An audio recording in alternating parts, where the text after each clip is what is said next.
Welcome to Subtle Propaganda. I'm Drew, coming to you live from the volcano that will one day destroy us all.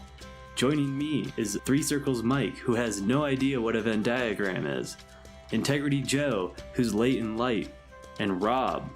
We will be talking about pop culture, world news, politics, military culture, fight videos, and the general state of the union. Are we charlatans? I don't know. You decide. Oh, and remember, like, subscribe, and share this podcast with your friends, and don't forget to tell us how wrong we were in the comments.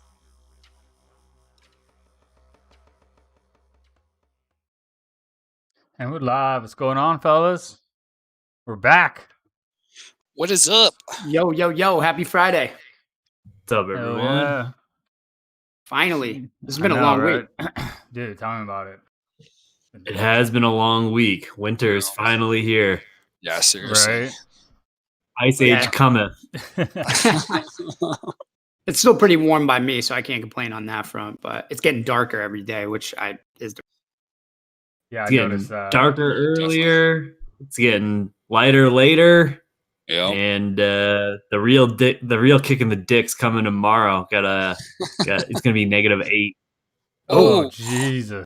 It's not that cold over here. We're supposed to get snow on Monday, but it's not -8. We're in the 30s, maybe 4. That's it. It's snowing right now. Oh, Jesus. God. well, it's a winter wonderland, man. Yeah, it's like, 40s here, so I'm chilling. It was 80 yesterday. It'll be 50 A tomorrow. nice temperate 40s.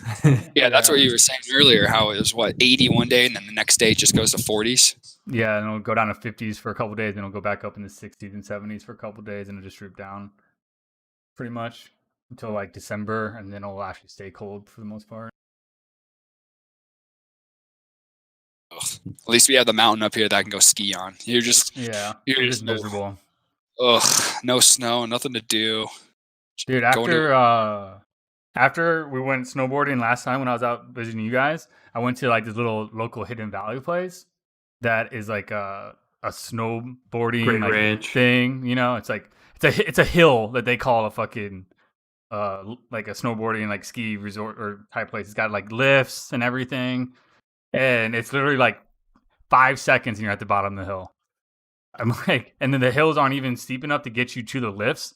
So then you got to unbind and walk your ass to the lift to get up it again, and then to go back down for 5 seconds.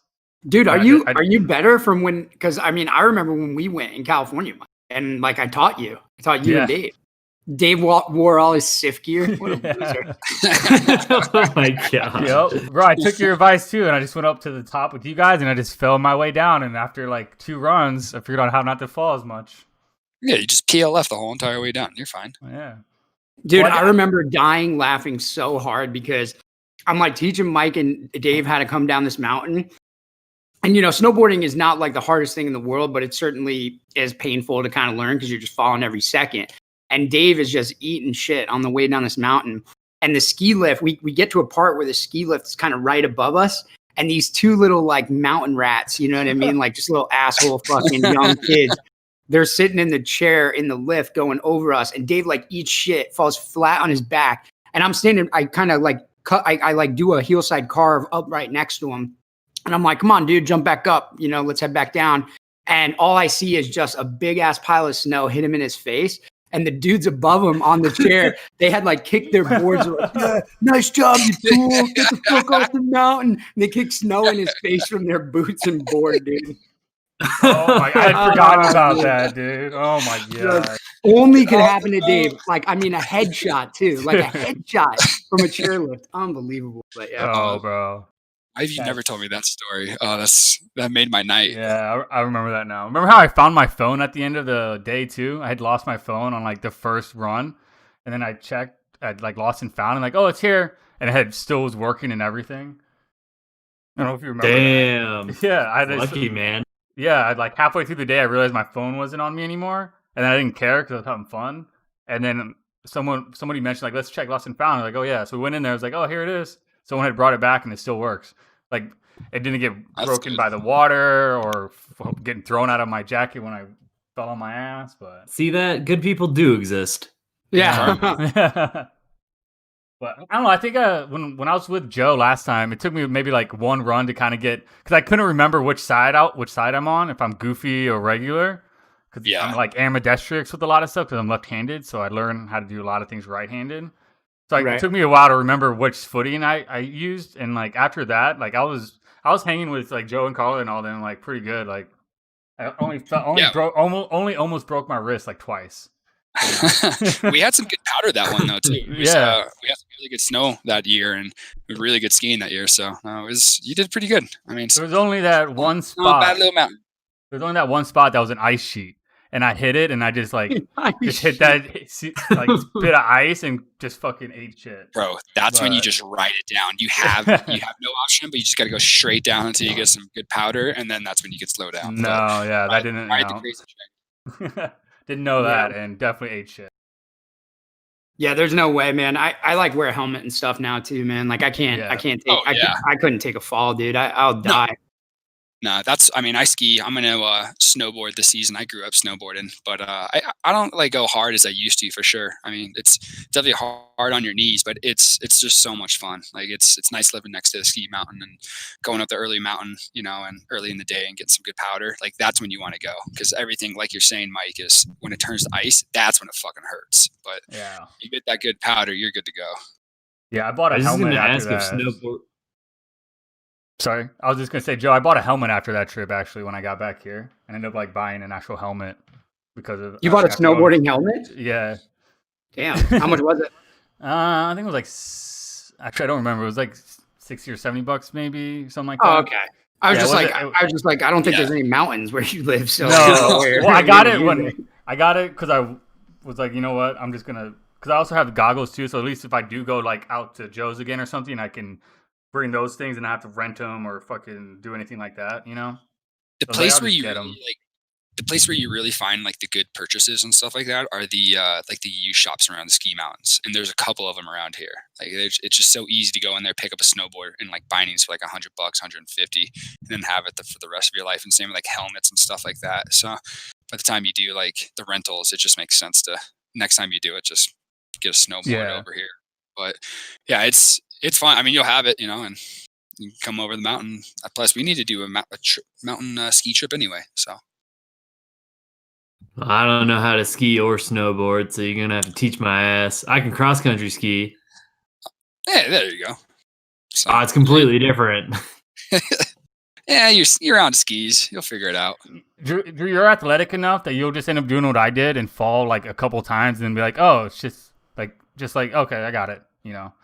Yeah, if you ever longboarded, it's kind of if similar. you ever skateboarded, it's just balance and balance and figuring out your weight and footing. You know, it's not if you're athletic and you have good balance, you can pick up snowboarding pretty fast. You know, like I'd probably go with downhill skiing before snowboarding, but I was just gonna ask if it's like as catastrophic on your knees because I got a bad left knee. So I mean, neither one's probably really good for me. As long as you just keep your knees together, I mean, you're definitely going to be taking a little more of a pounding compared to a snowboard. A snowboard, you're definitely it's more of like a groove. You know, more of like I don't know of rhythm pattern. Yeah. Left and right. Where skis, you're kind of more bouncing, I guess. Is that right? I've never skied, so it's not necessarily a balance, but you're definitely like you're putting pressure on your knees. You definitely like your knees are almost in front of you, and you're directing the skis, and so it's the snowboarding is a lot of your legs. You know, like you've done snowboarding, your legs are fucking sore as shit,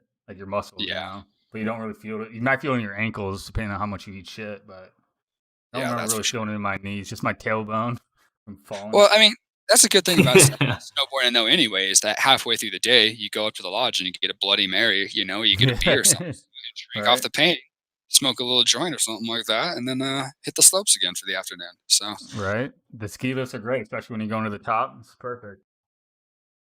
Yeah, it's fantastic. Yeah, when's the season really start for you guys, Joe? It probably won't start till like December. It kind of depends on like the year though. Like last year we got hit really early and it hit us in November and we got probably, I don't know. I don't want to overestimate, but like about, I don't know, 3 or 4 feet of snow. And that was in town. And then up on the mountain, it's another like 1,000, depending on where you're at. It's probably another like 1,000 to 3,000 feet up. So they got even more snow than that. So yeah, you guys got hammered before I left your place last year. Yeah, but I mean, this year, dude, I'm sitting outside right now, my flip flops, and dude, the sun's out. It's like in the low 70s. This time last year, it was like in the 30s. This time, so it's been a really good fall for us. So just like I said, global warming. It depends. Yeah, must be. Fuck that ice age coming. Go back to the ice age. I'm in the deep freeze right now. You don't want to do the water world where we just turn into fucking a water world style when everything melts? Dude, driving a fucking 2-wheel drive Suburban was a fucking joke yesterday. You had to drive it through the snow or what? I got to hear about that one. Yeah, like snow and ice. Like just, because my boss is very unorganized and we don't ever have a plan until it's like the day of we're trying to do shit. We had to install a well yesterday and like the deep in the interior of the park, and the interior of the park is a lot colder than obviously where I work, which is closer to the northern side of the park.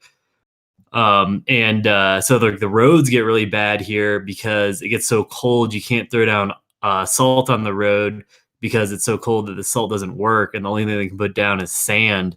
And everyone works the same schedule that I do, so at 5:30 at the end of the day, everybody just goes home, and they don't send like the plows out overnight to maintain the roads and stuff like that. So when you're driving around early in the morning and it's super cold outside, you're just slipping and sliding on ice at like 7,000 feet, just going up like mountain faces and things like that. And, I only have a 2-wheel drive fucking Suburban. Oh, God. That's terrible. That's puckering.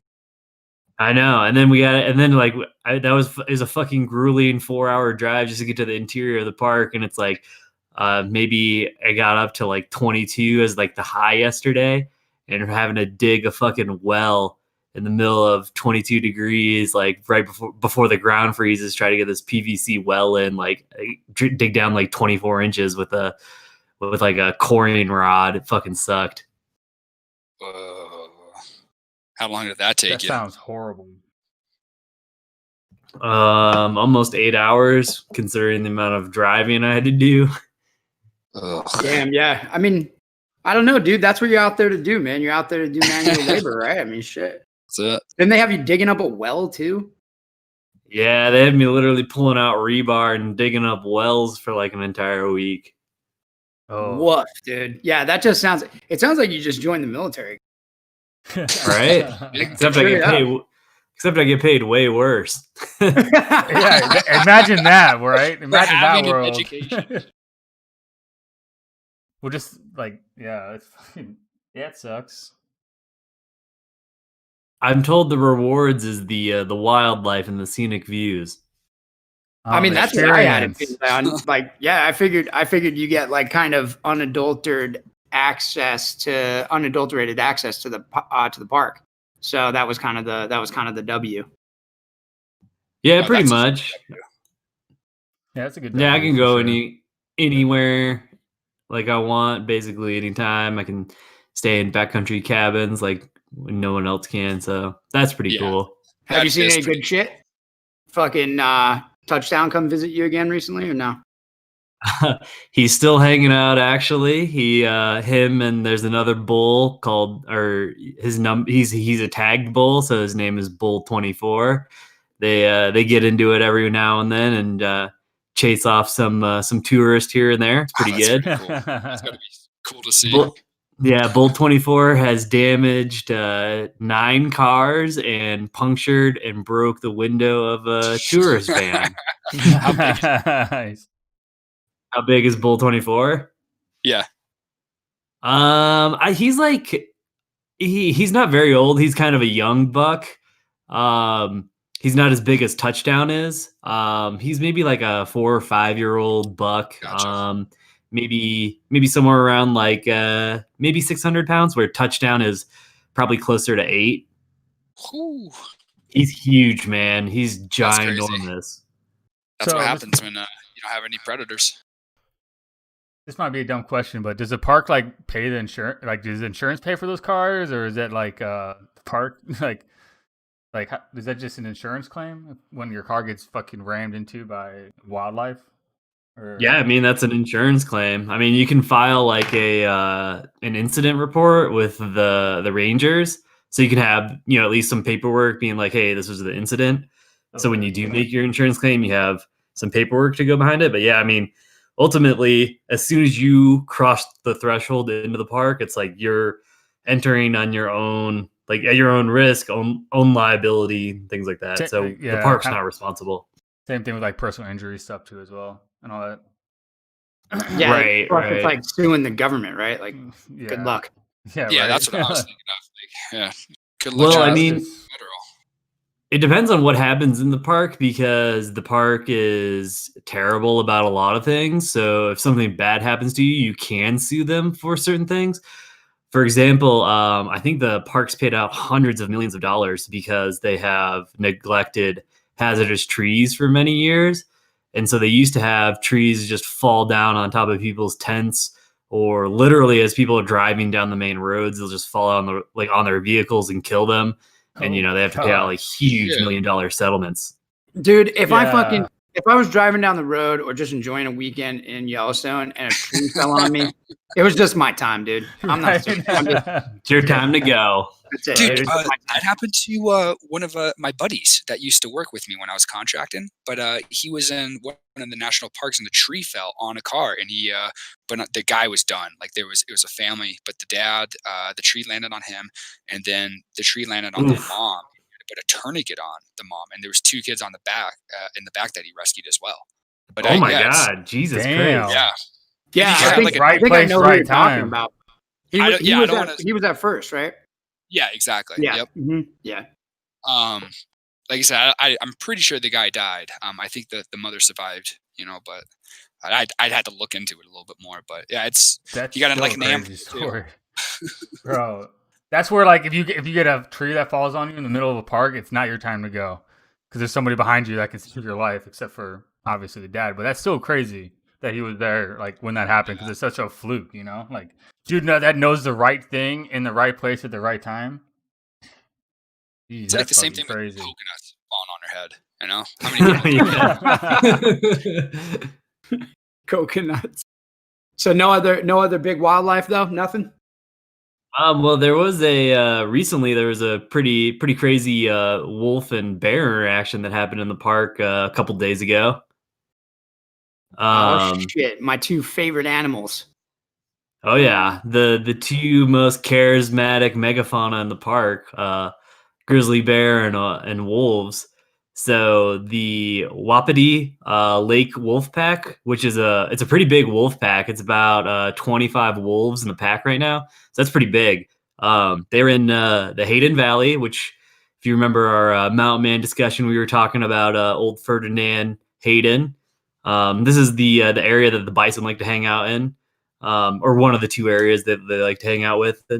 And then some guide who was guiding just people visiting, tourists. They happen to catch this classic wolf bear interaction. And essentially, I guess a bear had wandered into this area that the wolves were in, and supposedly the wolves had killed something recently. It's not confirmed yet, but that's what they think happened, because if you watch the video of this interaction, you can see ravens circling up in the sky. So that probably means that something was dead. And if you watch closely in the interaction between the wolves and the bear, there's a white wolf that appears to have like a red spot over its face. So they think it might have been blood. And so essentially, the interactions between the wolves and the bear, it's a very ritualized interaction, because the wolves know that the bear is a lot stronger, can fuck up the pack, but the wolves are also way quicker and faster than the bear, so they know that like a bear can't really catch them if they don't want them to. So essentially, like, as you watch the video, you can just see this wolf pack kind of just encircle this giant grizzly bear and kind of just start harassing them, just jumping at them and nipping at them, and they essentially chase him off this kill. It's a pretty crazy interaction to watch. If you watch the video, you can see like their tails are wagging back and forth. And wolves aren't like dogs, and that's a very unusual behavior for them to display, is that all that tail movement. They almost never wag their tails. So it's a pretty cool video. It's pretty crazy. Dude, so like why don't they wag their tails? I don't know. I didn't know that. Yeah, I didn't know that either. Yeah, I mean it's like, well, so like they mostly just use the tails as balance, but it would give them away, because they rely on being stealth. They bed down in places, they creep up on things, so there's just not there's no essential function other than for balance with their tails, other than when it's like an erratic or an unusual type of behavior. So like, just showing that they're on high alert, or they're super like aroused or agitated. Oh, interesting. No, that's a trip, man. Yeah, I didn't know that. I mean, and that also is a huge ass number of wolves, dude. 25 wolves. I remember. Dude, it's a big pack. Yeah, who's that guy who like he fought off the wolf pack with like just a bow? They were like chasing him down. He was like, no, that was Liam Nielsen. That was Liam Nielsen, and he put the vodka shooters in his. No. This is a real guy, not that fucking dude. You talking about John Dudley? That sounds right. Yeah, that sounds right. Yeah, they were in it was a hunting party, right? And they killed an elk in a wolf pack's killing field. Yeah. This is crazy, man. Yeah, they are fucking with that bear. Right? Isn't that crazy? The animal kingdom, yeah. It's kind of like a swarm of mosquitoes, right? And they're just like harassing the shit out of them. It's pretty crazy to watch, like, just this pack chase off like this. I don't know, probably 600 to 700 pound grizzly bear. Yeah, dude. I mean, a wolf pack, dude, that's definitely not something I would ever want to run. I mean, yeah, it's both awful. You don't want to run into a bear. You don't want to run into one wolf, let alone a wolf pack. So I know, right? Like, can you imagine those wolves on the lighter side are, close to 90 pounds, and on the heavier side, close to like 150 pounds. Yeah. Yeah, and they all come at you at once. You need some airplane shooters in your knuckles. Yeah. The broken airplane bottles. So who recorded this? Was it just like a tourist that submitted it, or like is it a ranger or something, or do you guys have cameras set up out there to record this stuff?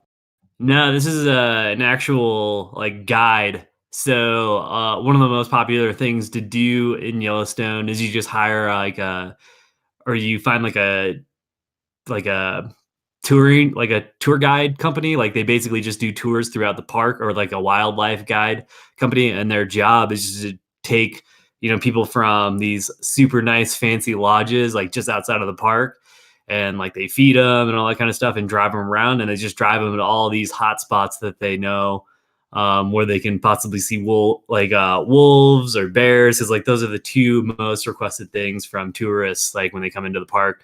They all like people will always stop me and be like, have you seen a bear here recently? Or they'll ask me, what's down there? Like, what do you see? And I'm just like, yeah, they're like, what are you guys doing? What's down there? This lady said to me today, I was like, I'm down here. And she was like, what else? I was like, there's water, and I'm looking at plants, and there's a lodge pool, and there's a barrow in that lodge pool that I got to retrieve. But she's just like, well, where's the bears? It's not a wildlife. This is not a zoo. This is not a wild animal park. They think it's fucking Jurassic Park. You're just there to kind of fucking cater their animal experience. That's right. Like I got stopped one time in the general store. It was a dude completely head to toe in Dallas Cowboys gear. He had like beads of sweat coming off out of his forehead. He was out of breath, and he's like, moose. Is there a moose down here? I was like, what? He's like, I was told by the north gate that there'd be a moose down here. I'm like, well, I mean, this is the southern end of the park. I mean, it's a pretty good area to see a moose, but the moose aren't like, this isn't a zoo. We don't release them and tell you where they're at. He was like, oh well, I was told by the guy at the gate. I was like, well, he lied to you. I'm sorry, I don't know what to tell you. Go to the Tetons. Dude, that would be so annoying. That'd be so annoying to deal with, dude. And I'm sure it happens way too much. And it's like, sir, you're not entitled to a moose sighting. I'm sorry. I haven't seen a moose, and I've been here for 2 years.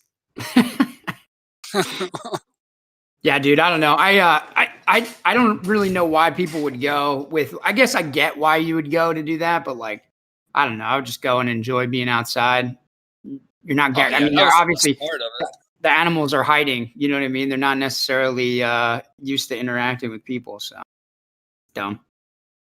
Yeah, I mean, the sad thing is that about 99% of the people that come to Yellowstone never leave the roadway or the boardwalks. Dude, that's what you were saying. That's crazy. That is weird. Why is that? Are they like just scared to break brush or what? It's like it's multiple things. It's one, they're scared to break brush. One, they're not, or two, they're not prepared for it. It's kind of difficult to go in the backcountry somewhat, just because the most desirable places get reserved really quickly. So you kind of have to plan out your trip. It's kind of expensive, to get here. And most people, they're just trying to do the easiest thing possible, right? Like it takes actual work to go out into the backcountry and stay there and backpack with your stuff, and the park doesn't make it easy. It's not like a campground. There's not going to be showers and a sink waiting for you. So there's just not a lot of, most of the people that come here just aren't really into that. It sounds like a lot of planning. Like you really gotta do your go through the process that people don't want to do. Right, and you can only and if you plan it out, it's going to be like a 3 to 4 day on the short end, and like maybe 5 to 7 on the long end kind of trip. And you can only go to one area of the park too. So most people just try to come, do the entire loop around the park on like the roadways, see all like the popular animals or the charismatic megafauna, as Steve Ranella would say, see the geysers go off, and then they go on their way. Yeah, I could see that, because it's still an experience in a way. It's just, it's more convenient when you don't have to fucking deal with all the process and planning if you just want to do something simpler. I mean, it is, but it isn't at the same time. Like it takes 4 hours to get from one end of the park to the other. So you got to be careful. Is that by vehicle? Yeah, by vehicle, just because like, especially in the peak travel season, so you can't ever go faster than 45 miles an hour in the park. That's the fastest you can go. And then the other thing is there's so many wildlife jams just because they'll cross over in the middle of the road, and people become so hesitant and timid around the animals that they won't. They just like, so if you drive at an animal, if you drive like a bison that's out on the road, they'll get out of the way. Like they're smart enough to like, oh, a vehicle's coming towards me. Like I'll move or whatever. People will literally sit there and basically and wait for the bison to move. Or you might have bison just coming running back and forth. You have people just literally stopping in the middle of the road, putting their car in park, like doors open, all four doors open, just taking pictures in the middle of the road. And just, it's the fucking worst. We went there this last summer, and it was so bad. There was a bison in the road, and dude, everybody had to stop. They had to take a fucking picture. They were fucking, like stopping there for 5 fucking minutes. They had to get up close and personal with it. It was the most annoying fucking thing in the world. And then, like you said, on top of that, what gets me every time, it's the least busy it's ever going to be because all the other shuttles and stuff like that from the international clients aren't there. It's just, I can't imagine like trying to go through that park in the busiest of like the seasons. It's crazy. I don't know. Maybe it's just me, but I do not fuck with the wildlife. So like, I do not want to be anywhere near stuff like that. Like I'm cool seeing them from afar. Like when I was in Alaska, I saw like 1 million moose. I don't know what's the plural of moose. Moose. Like yeah, I saw a bunch, man. They just like I saw one just straight up like just post in the middle of the road, like while we were coming in, and like the cars just sit there and wait. Can't do anything because like if you startle it might get up and like fucking thrash your car up. And they're huge, man, and they fuck people up there. But yeah, and I got up close and personal with a porcupine while I was there too. Oh, I've had 3 run-ins with a porcupine. They're crazy, dude. No joke. I just saw this like blob. It looked like a giant roly-poly just kind of scurrying around near me. I'm like, what the fuck is that? Like, back up! It's a porcupine. I'm like, God damn, dude, this thing has spines all over it. I'm like, man, I'm just a kid from the city, man. I gotta get out of here. That's a funny thing. Never ran into porcupine, but I ran into a Gila monster. Yep. Oh God. Yeah, that I ran into a Gila monster as well. No fun. Yeah, I the first run-in I had with a porcupine that I had was when I did my big backpack trip last year when I went to the Thoroughfare, which is like the most isolated area in the lower 48 is what they claim. And we were at this campsite in the backcountry, and we were just getting ready to go to sleep for the night. And I was putting out the fire, and then all of a sudden I heard like twigs snapping behind me, and I freaked out, and I turned around. And there's a big old blob. It's a fucking porcupine just like walking on a log next to me, and I climbed up a tree and then went to sleep for the night. I was like, that's fucking crazy.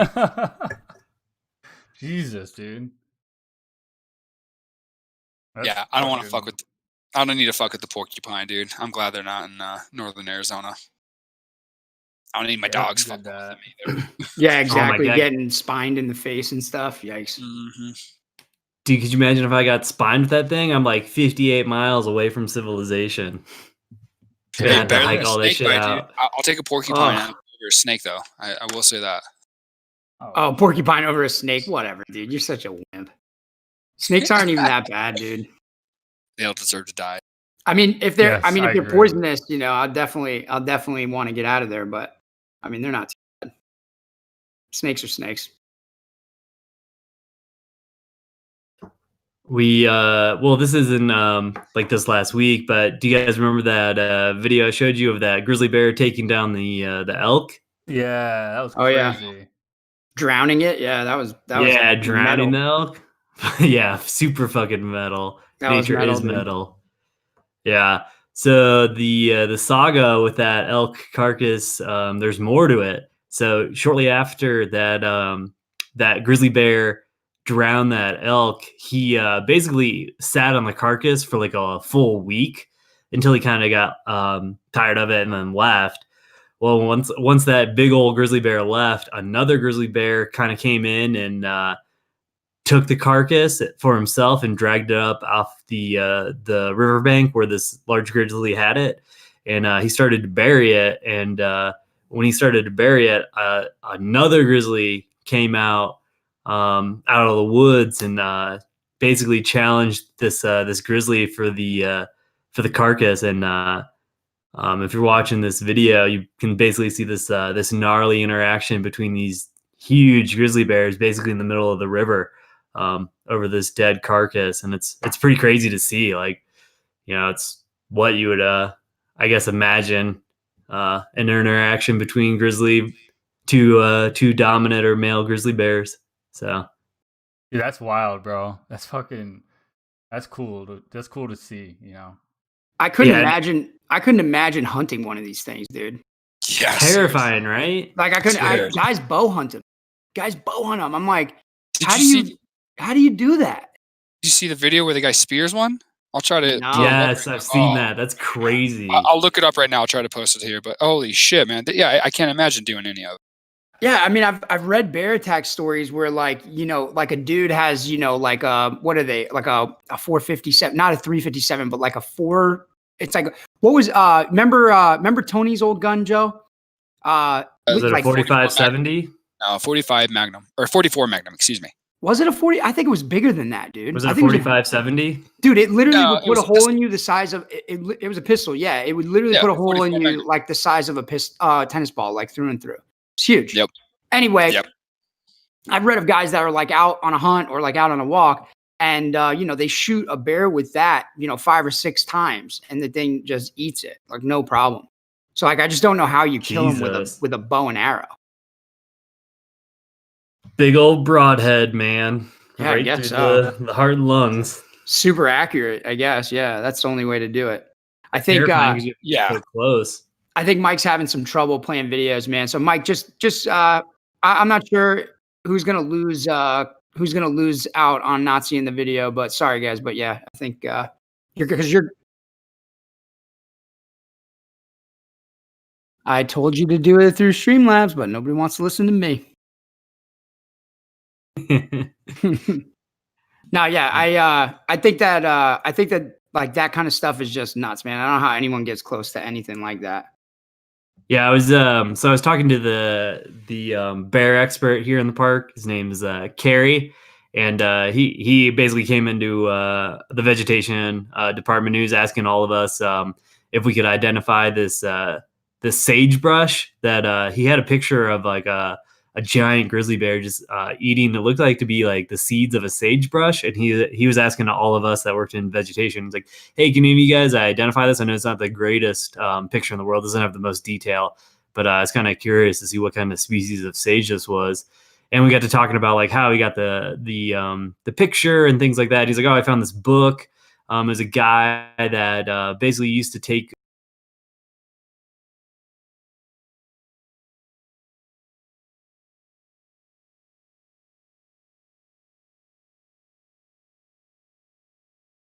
With their cubs, and so he survived the first attack, and then he got attacked again later in his life. And he's like, "Yeah, I would get more information from this picture, but the guy is dead.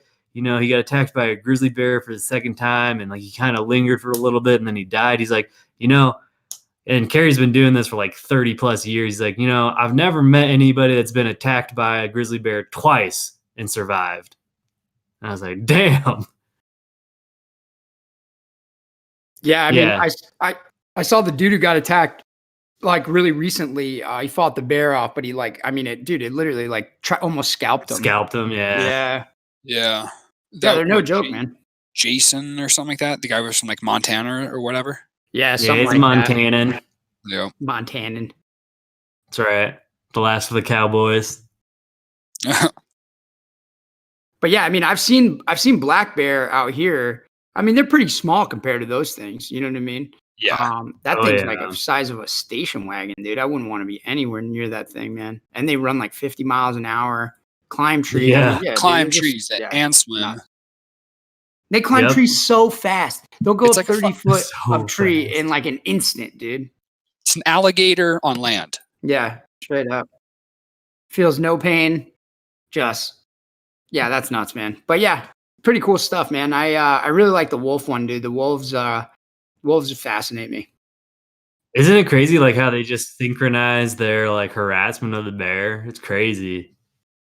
Yeah, it is. I mean, I don't get how they do it, but I mean, because I've seen it like I know they don't kill for sport. Like wolves don't. At least I don't think they do. I've always been told they don't. I know like other packs of wild dogs and coyotes do. Well, they have a low percentage of a success in hunting as well. Compared to other animals like they're about 30%, like 3 out of 10 times they're successful. So that you know how hard hunting is.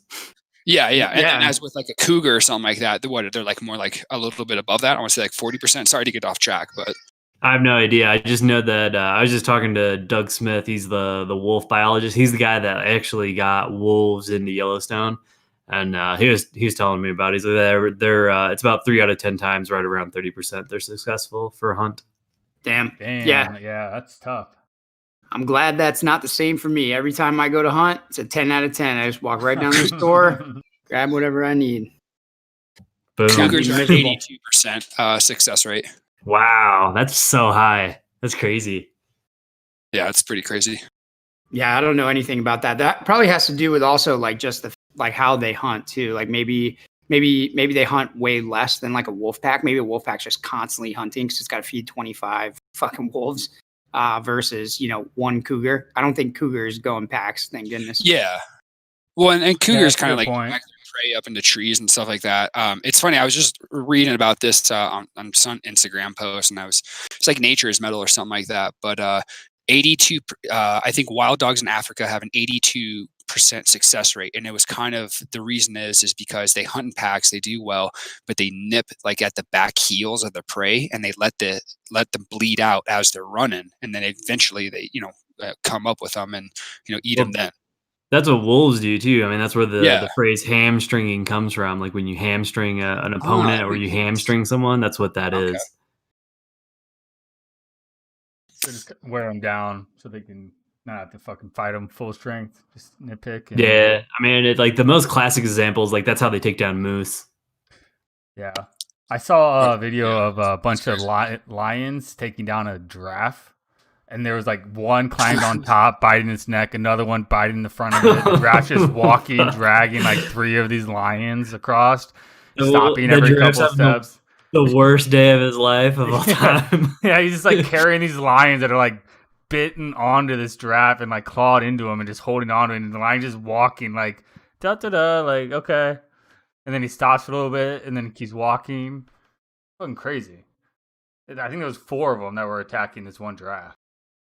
Oh, that fucking suck. It's a rough life on the African plains. Whether it's a lion eating you, while you're walking, or it's a hyena eating you from your intestine first and your asshole first, bro. Oh, dude, hyenas, man. Dude, so how much longer are you out there? You're there till like January, right? In Yellowstone. Wait, did you get paid yet, Drew? Or are you still unemployed? No, I'm still waiting for payroll to process my fucking shit because like we just got paid this last week here and I didn't get paid, so apparently payroll is processing. What? Yeah, fucking bullshit. But I got 2 weeks left. Damn, already. Oh, you're only there for 2 weeks. Damn. Okay, that went really fast. I thought you were there for a while. No. I mean, I could technically be here until January because I started so late that I wouldn't hit my 10,040 hours. If I like continue to work, it'd probably be like into January. But apparently, the Park Service can't justify my existence for that long. Oh dang, man! Yeah, you're getting the government weenie comes for you again, dude. Always. As they always do. So you have a contract on maximum hours, but the Park Service can always just kink it if they don't need you. It's not like a guarantee, like you can work up to this many hours no matter what. Right. Yeah. So like you're limited by the amount of hours you can have per season. But it's all bureaucracy, agency bullshit. Everybody's fighting for relevancy, and certain departments, nobody comes to Yellowstone and is like, oh my God, the fucking wildflowers here are amazing. Even though we have, over 3,000 different wildflowers and, we have 3 endemic plants to the park, and endemic means that this is the only area in the world that they grow. And, the the beauty of the park is what comes from the vegetation, but nobody ultimately is like, oh, this is what I'm into. They're here to see the wolves and the grizzlies and elk and all that shit. Right. Just like if you showed the videos of the flowers versus the 2 videos you just showed us, it'd be like, those are cool, but I like the videos of the wolves and the bear more. Yeah, like I can show you like the video, or I can show you pictures of the San Verbena, which is this is the only place in the world that it grows, and it's going to be extinct probably in the next 10 to 15 years. And you would look at it and be like, that's the ugliest thing I've ever seen in my entire life. Yeah, that does suck. But yeah, so like basically, you know, my boss tries to fight for relevancy and like, oh, I need a full-time position here with me as well to help with all this data stuff. And basically the science department here at Yellowstone goes, no, you don't. Oh, that sucks. No, you can do it all by yourself. I didn't know you were tethered to them like that. That's a bummer, man. That sucks. Yeah. Not great. No. But yeah, 2 more weeks and then you're back to freezing cold anyway, so right. One cold place for another cold place, right? That's right, with less to do. Yeah, right. But I mean, it's not like it matters anyway. The fucking coronavirus is fucking everything up because we just had 2 more people test positive, so I'm sure the superintendent of the park is shitting a brick. After his strongly worded memo to you guys, yeah. I know. I guess it's just not sinking in. You know, I guess these people just are completely disregarding his instructions. They're not following the rules. You know, it's not like there's a super, super, super deadly contagious disease just running rampant through the fucking population that there's not a whole lot you can do to stop it anyway. Yeah, I was going to say, like, I don't really understand what they think is going to happen. Like, if one person tests positive, that's it. Everybody's got it. Like, you know what I mean? Like, I don't really know. Patient 0. Yeah, like, I don't know. Did they expect that they would be able to contain it? Like, Yellowstone's just the one place in the entire world where they're gonna shut that thing down. It's just not gonna get anybody else. Like, this is the line in the sand, Rob. It stops here. Like, dude, yeah, you got it. You know what I mean? Welcome to the club. Everybody's got it. Right. Yeah, and especially because you said, like, especially because all those frontline, like, admissions and rangers and all those people are going to be interacting with all these tourists. Are you surprised at the same time that somebody didn't get it? Like, you're interacting with all these new people all the time. Like, somebody's bound to get it. Right. Like, you should be thankful that you didn't have to shut down earlier because like it didn't burn through the entire employee like personnel, you know? Yeah. I mean, are these people even getting really sick?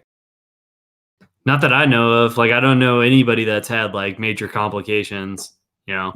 Yeah, they're just contagious. They like get it, they got to sleep it off or whatever. And then, you know what I mean? They're just like, I've known 2 people that have had it. And both of them, one of them was like 25, 26. And they said that it was like one day they took a shower, they got out of the shower and just hit them like a fucking ton of bricks. And they were out for like a couple of days. Like just sleeping, couldn't move, like really bad, essentially like a flu type of thing, right? And the other guy I know that got it, he was fine. Like the only thing that got him was when he talked, it made him cough, so he couldn't talk a lot. Besides that, he was fine. So like I've got 2 people I know that have 2 very different, and I don't know if it's because of time frame. Like the first person that had it worse was in March, and he got it in. The second guy got it in August.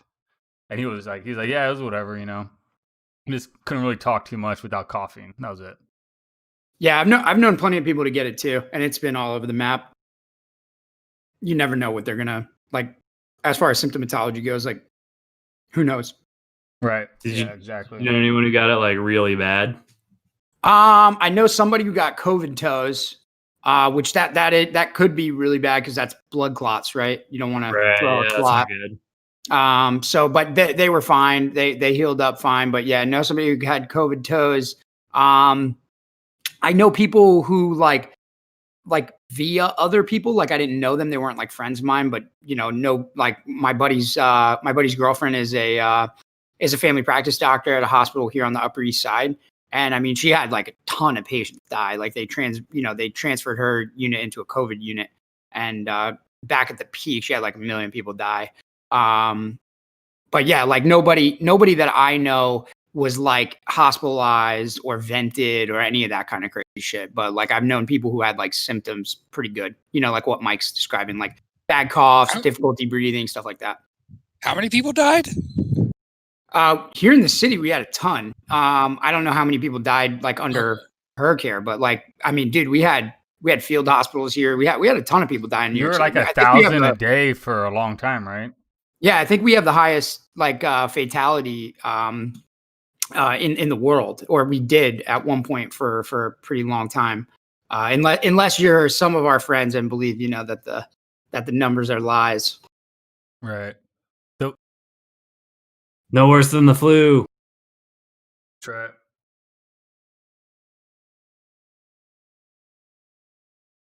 Yeah, I don't know where that comes from, but yeah, whatever, man. I don't know if you guys want to talk a ton about COVID, but I usually prefer not to. It's kind of just it's becoming like a boring it's topic. It's kind of like when the debates last night when they brought it up again. I was just like, I'm kind of over talking about this. Can we talk about something else? Like, we get it. Sucks. Both like it's easy to play armchair quarterback and how you could have done it now. Like, but can we just talk about something else now? Like, come on. Yeah, it seemed like that was the general public's view on it for sure.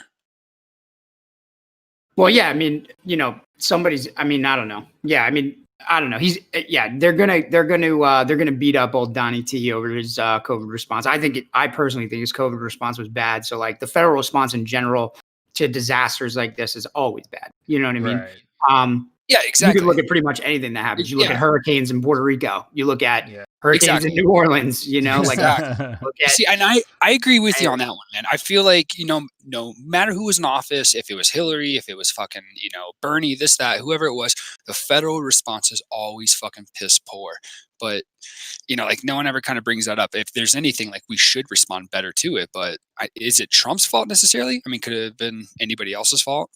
Didn't he kind of admit to it? I forgot. I mean, it's 100%. It's 100% his fault. Like I think he owned it. I think he owned it. Like when they got, I think he owned it and like threw a lot of people off when they were talking about it. I think he owned it as well, which everyone was like, "What?" There's like a meme of Biden with his facial reactions when. Come on, man! Come on, man! Would you shut up? That's a good drink game. But yeah, no, I think anybody that was in that role was going to have a hard time with it. But I don't. I mean, I've told you guys before, just like simple things like holding the hostage or holding the hospital ships hostage, and then like patting himself on the back end, saying like, yeah, I sent the hospital ship. Like, dude, we're taxpayers, man. Like you're indebted to us. Like stuff like that. He's just. Yeah, I think that if someone else was in office, they probably would have handled it a lot more, at least at a minimum, handled it a lot more gracefully. Tactfully. That's what I was going to. And then also, he just has no cohesion in his government. He's a divisive dude. You know what I mean? He's the president of these divided states for sure. He's a divisive dude. And so how could you expect the government to respond to something like this on a scale like this? When you can't even manage these pieces internally, right? Like, so if your government is just completely divided and everyone hates you and no one wants to give you anything you want ever because they like literally hate you as a person and want you to die, where do you think you're going to go? You're only going to hurt the people with that. Right. So yeah, definitely 100% his fault. 100%. He's real good deal maker, real bad at getting stuff done as a team. Yeah, agree with that 100%. For sure. So yeah, I mean, he should. I was blown away that he did take accountability for it, though. I'll tell you that. I didn't expect that. I was also super out of character. I was blown away by how measured he was. Last night, that was a totally different performance. He definitely did a lot better. I think that I do agree with you on how his response was, incredibly decisive between two parties, between Republicans, liberals, and this and that. I just think on the supplies and stuff like that, like everybody kind of holds that against them, responding to the COVID responses, like what supplies and this and that, like didn't get to certain areas. And I don't know. Like you said, I think it's a typical federal response. It's a federal government just always is lacking in that area. I wish they would get better. And I do agree with you on that too. Is that he is the commander in chief? So if there was any position to change it, that's it, man. Like that would be a good change to see. Whatever it is. Well, I don't think the supplies were an issue. I mean, I think the whole we're not prepared for a novel virus to be this destructive. I mean, we didn't go through any major shortage. Remember, the whole ventilator thing was a huge news topic and then disappeared overnight. And then there might have been a shortage at the very beginning, but all of these clothing manufacturers, geared up and started producing masks and gowns. And Trump highlighted this in the debate, and our ability to overcome that, it was extraordinary.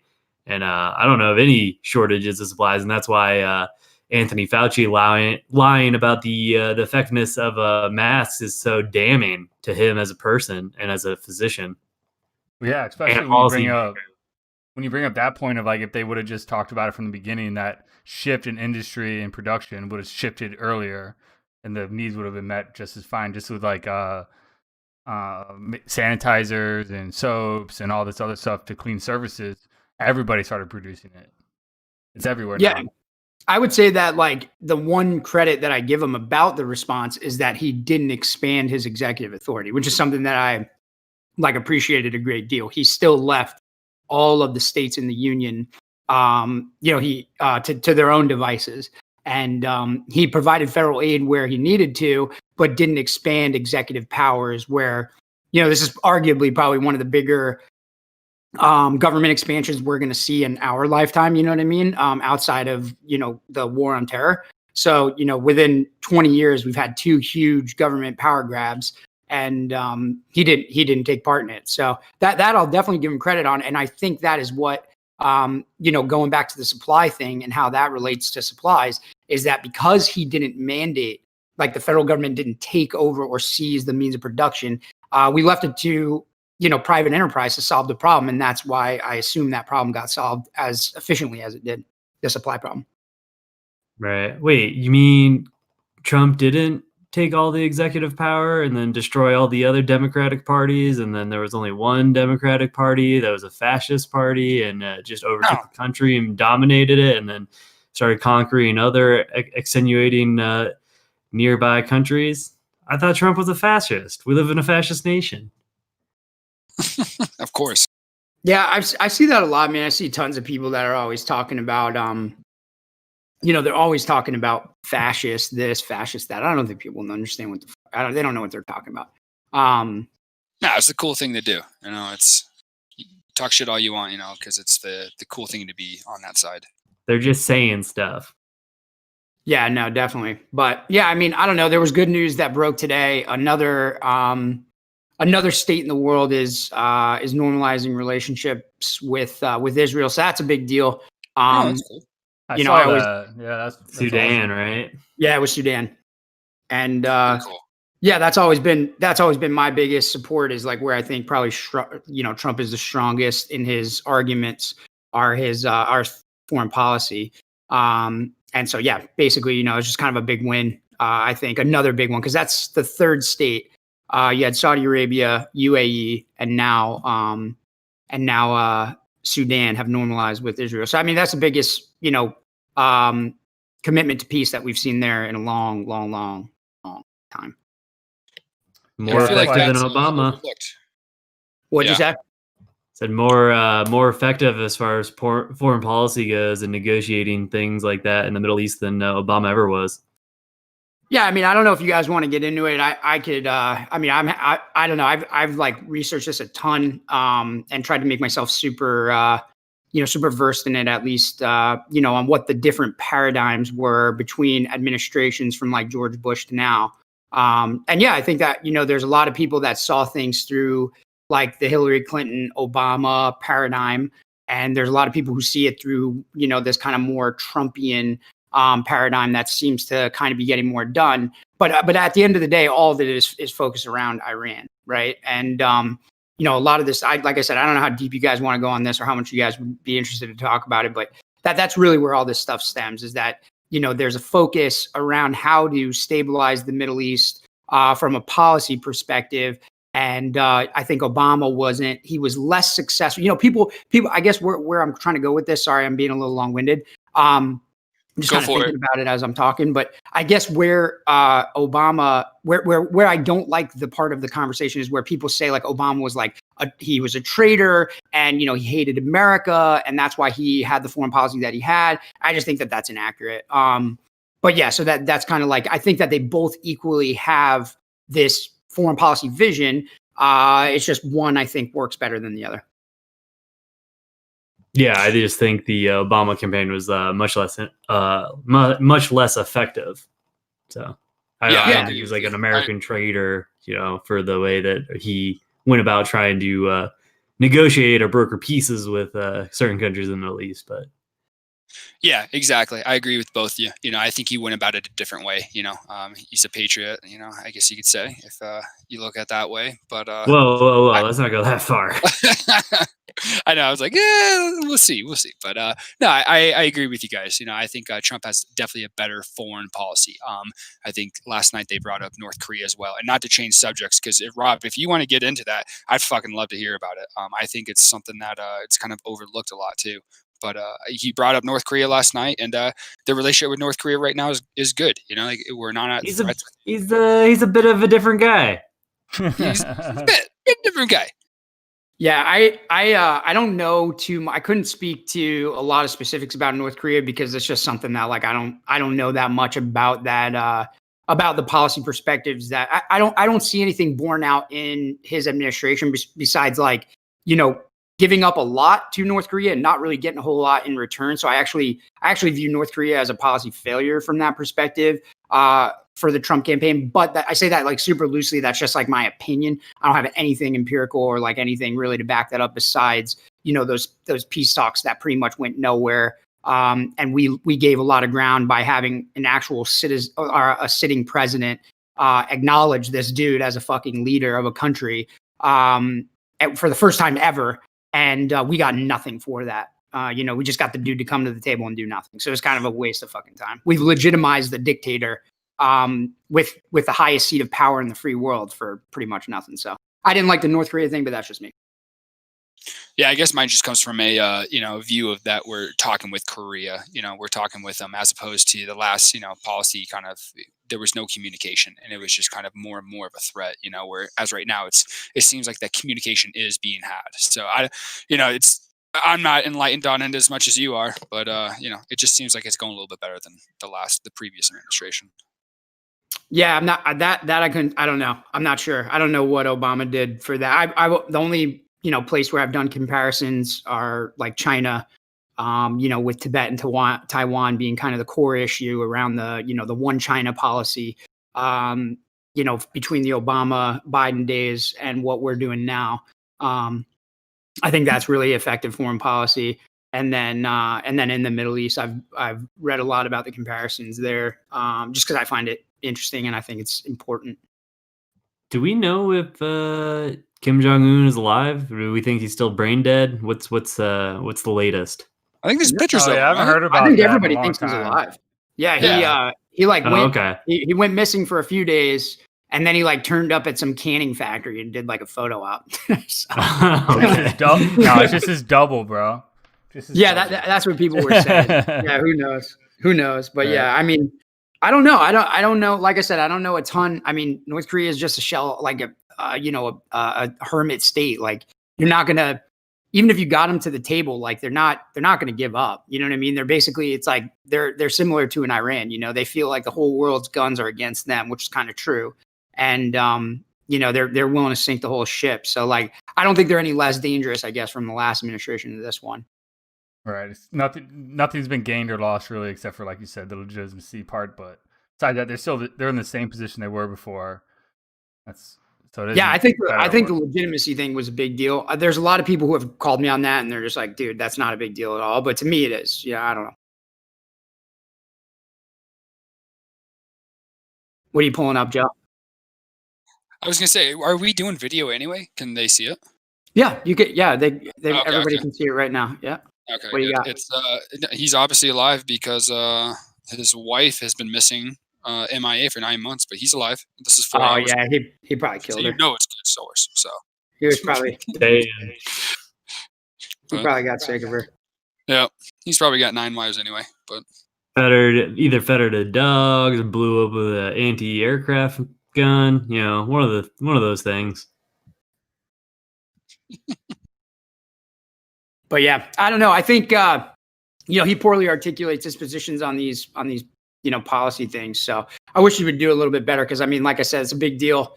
But yeah, some people, they're haters of Israel as well, so I don't think it's that big of a deal. So it's like a big deal, but it's a big deal that a lot of people probably don't have a lot of interest in compared to all the other stuff that they're talking about that are more closely related to here.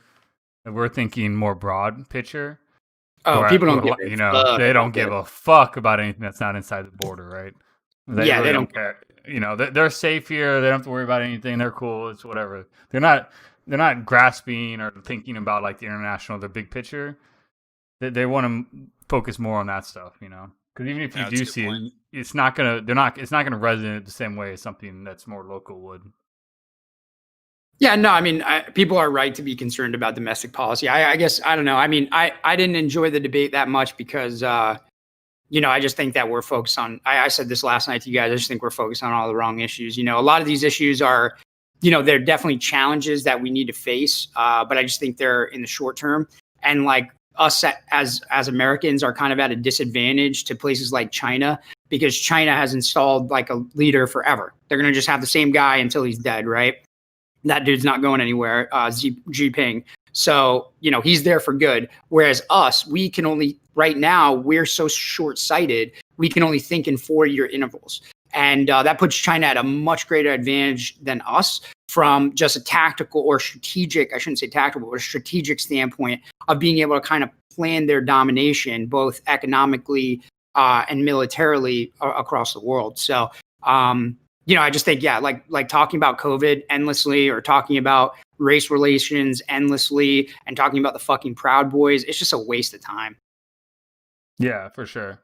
That is part of the problem too, because it's like every 4 years, it's like you go one step back a little bit instead of pushing forward because no one can really have time to push anything through long term like China, for instance, can. Like that dude can have a fucking 30-year plan set out, moving really fucking slow, but getting to the end goal where you got to produce results in 4 years. Otherwise, you kind of end up where Trump is now, where he's getting a lot of criticism for that. Where last election, he had a lot of the, well, we don't have anything to go off of, so we're gonna put our kind of hope and support there, and boom, we get a lot of voters. Now he's got to actually prove what he's done, and it's a lot harder. You got 4 years to make a lot of change, which isn't easy to do. Yeah, it goes right back to their foreign policy. I mean, you look at like the 8 years under Obama in foreign policy, like their paradigm towards something like the Middle East. They had an agenda that was much different that they put into place and kind of instantiated it and built roadblocks all around it. And so a lot of times when you get a president who comes in after, an administration like that, and now he's diametrically opposed to everything that administration stood for from a foreign policy perspective, he has to spend a lot of time undoing what they did. And dude, it's just like our process of government. If I could critique it in any way, is it bogs us down like that to where we're constantly in this doing and undoing, which I think is stable, right? Like it's stable over the long term in comparison to something like a dictator. It's just, just like with COVID, if your dictator can weld you into your house, probably going to slow COVID down. You know what I mean? Right, whereas like here, it's gonna run rampant. So like there are particular advantages and disadvantages regarding it. But yeah, I don't. Pretty much everything they talked about last night is just virtually almost a non-issue to me. So did you guys see or hear like who won? Is there like a technical winner of the debate or like what was the reactions afterwards? Did you guys see like? I didn't really see anything that like was really leading to like if it really affected anything or like did you guys see anything like that? Oh, dude, you know who won. You know who won the debate. It was Biden. that's who everyone's gonna say who won it, even though I don't necessarily agree with that, but that's who everyone's gonna say. Yeah, I don't think it matters anymore. Like, I think Yeah. that's the more interesting question is like, do you think the debate even mattered? Do you think, No, like, I don't. instead of who you think No. won, like, did it actually swing your vote? Because I'll tell you right now, like, Donald Trump could, turn water into wine, and he's not changing any Biden voters' minds. It's just not happening. All it did last night on Trump's view was just save him voters. That's all it did. It didn't change anybody else's mind for sure. Yeah, I don't think anybody. I think people are already camped out. So like, I don't even know how much these debates matter anymore. Especially with the early voting too. Like half of the viewers probably already voted. I think we have 50 million that have already voted. It's like we're national history now. Yeah, it's crazy. Damn, really? Holy cow. Yeah. All right, Mike. Yeah, you're right on this one. Then it sounds like, because I didn't expect it to go up that much, but might be. Yeah, I don't know. My prediction of it being a record high of participants in the voting cycle. Yeah, I'm because I thought it was sticking with it. go up by a couple, but I think it's gonna go up. I don't know how much, but I think it's gonna go up at least a couple points higher than I think the match was like 55 or 56. I bet you hit 60. Oh man, you think it'll be a 4% jump? I think that's crazy, dude. Yeah, you gotta rethink those numbers, dude. 4%. It might be. That's huge. Yeah, I'm throwing it on the fucking long end. You think I'm going this long. election is? You think this election is more polarizing than 2016? Yeah, absolutely. So you think it's going to drive 4% more voter turnout? You understand what that number means, right? 4% of the U.S. population. Yeah, it's a lot of fucking people. But I say that with kind of two things in mind. One, I'm just kind of going with the long shot on this one. And two, with the fact that you can mail in ballots so much easier now with the access, I think it's going to cause a lot more people that wouldn't take the time to go to their polling place. Like they can just have it sent to their house and go drop it off somewhere. It's going to drastically increase the amount of people that vote. Plus, you add that to the polarization aspect. It's gonna, those two combined, I think, is what's going to drive up the. Yeah, but dude, 4 million. I just think, no. It's so you would have, so you're basically like, so in New York, just to put it in perspective, there's 19 million people that live in New York State, right? Most of which, probably about half of which live in New York City. It would be 14 million people if you believe that 350 million people live in America. It would be 14 million people would need to show up to the polls. So you're telling me that basically another state of New York is going to show up to the polls. That's too much. I don't think that that's true. Bro.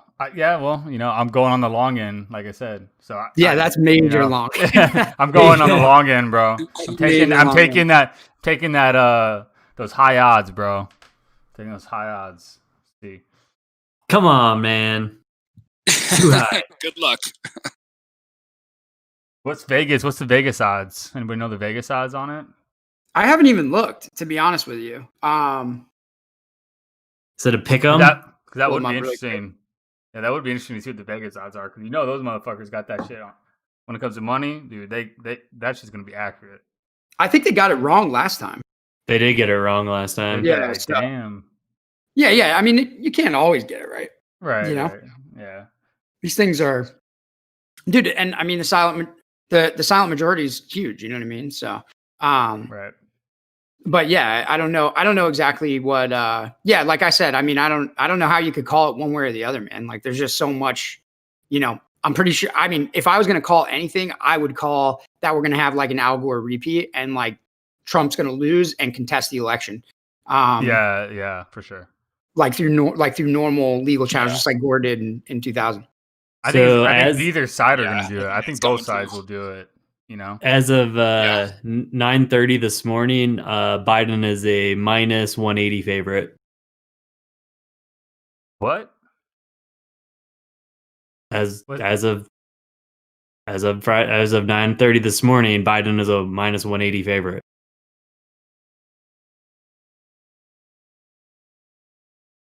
Jeez, wait. What was he yesterday?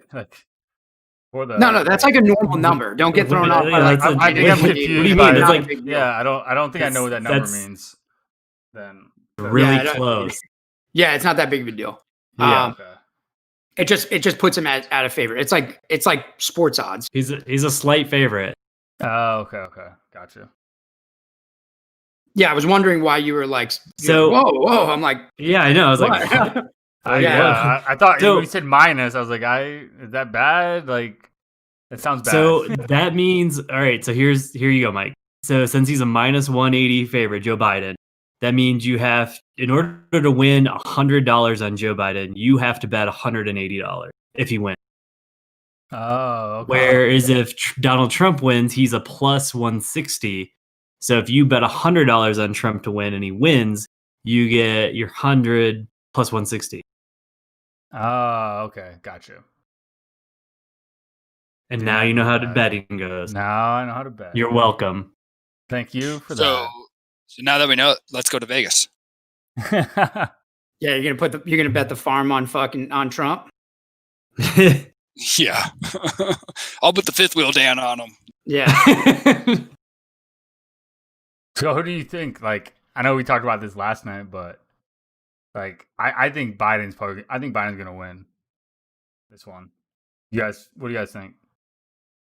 I think Biden. I mean, everything shows that way. So I'm going to go with what everything shows. Is You're going with Biden? You're changing your answer? Changing your mind? No. I've only said I'm a vote. I'm a Trump guy. I like Trump. I like where his stances are. I never said he's going to necessarily win this race. I think it's there's a lot to be done. It's not going to be unheard. Well, it will be unheard of if he wins, like a second time, especially after looking at those stats yesterday. I mean, we'll see though. The media has a lot to play with it though too. I think the media talks a big game and it's blow everything out of proportion. So what is true? I don't know what's true anymore. What is art? Is art art? Are we art? I know that's kind of a shitty response, but I don't know. Who knows what this race has just been so shitty. It's just been so. I think it's been worse than 2016, or when Obama was going against McCain, or this and that. It's just been rough. And I'm kind of hoping it will end here pretty soon. Well, and keeping the course of 2020, bro. Nothing's impossible. He could still fucking do it, but I'm just kind of, it's not impossible for sure. Anything's possible. But especially in fucking what we're going through now, like you never know. I mean, trust me, I'd like for him to win. He's lost too much ground, man. He's lost too much ground, dude. He's put his foot in his own mouth too much. So unless something big comes up, I mean, I think the media learned their lesson in 2016, where I think they recognized they accidentally sunk Hillary Clinton. And by not addressing him at all, right?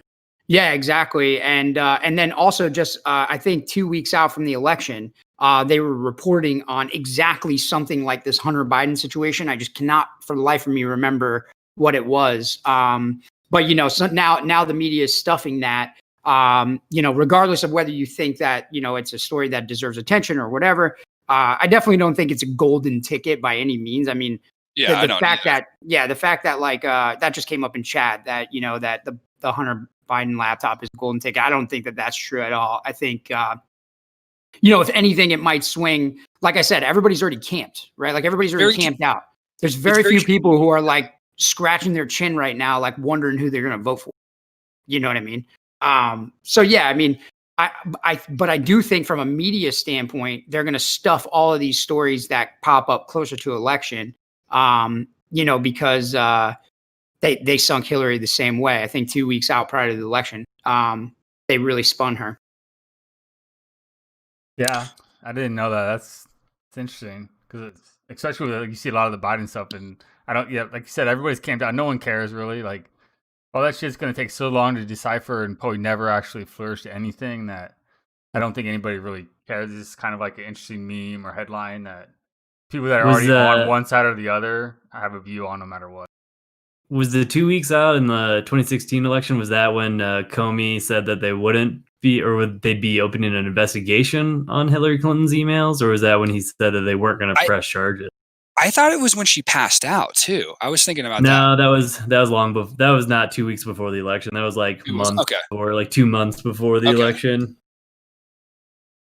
Yeah, So I don't remember thing. what it was. I don't remember exactly what it was. But that really hurt her.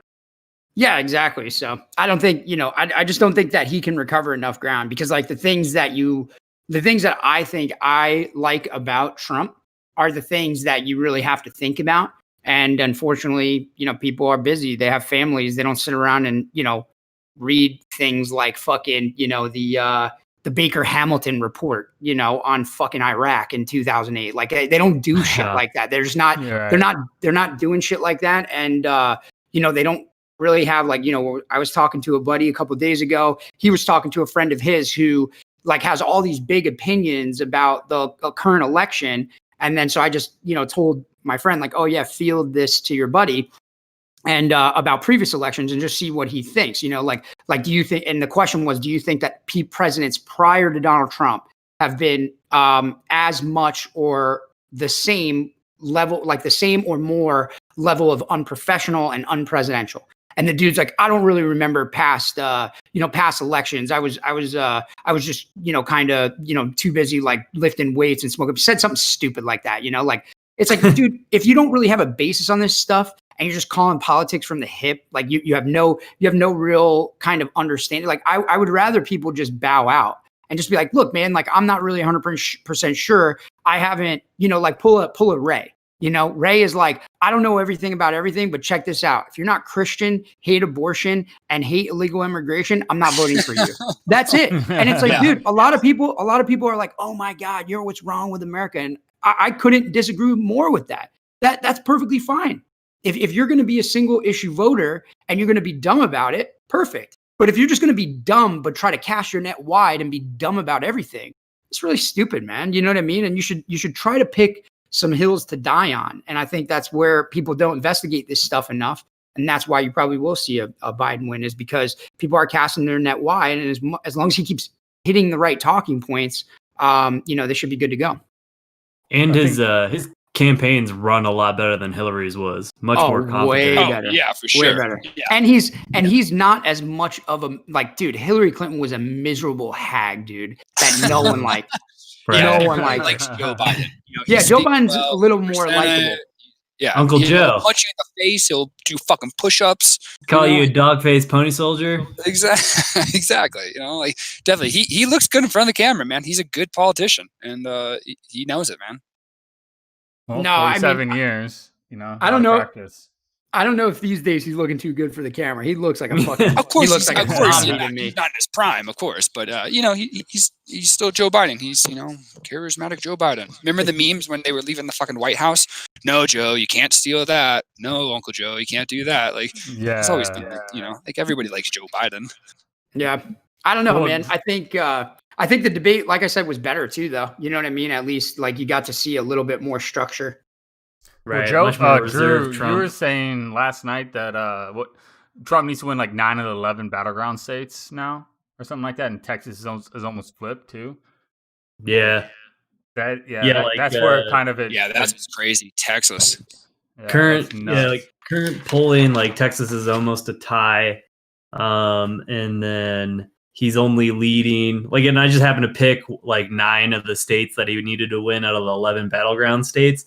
And out of the 9 that I picked, the only one that he was leading in was Iowa, and it was like by like 4 points, So could go either way. I mean, but then also Biden, I think had his largest lead was like 6 points or something like that. So I mean, that could also those could also go the other way, but he would have to pull out winning 9 of the 11 again. So right. Yeah, Arizona is only a point up for Biden right now, so we'll see where that one goes. I can't believe Arizona is a blue state now. I know, it's fucking crazy. I can't believe it.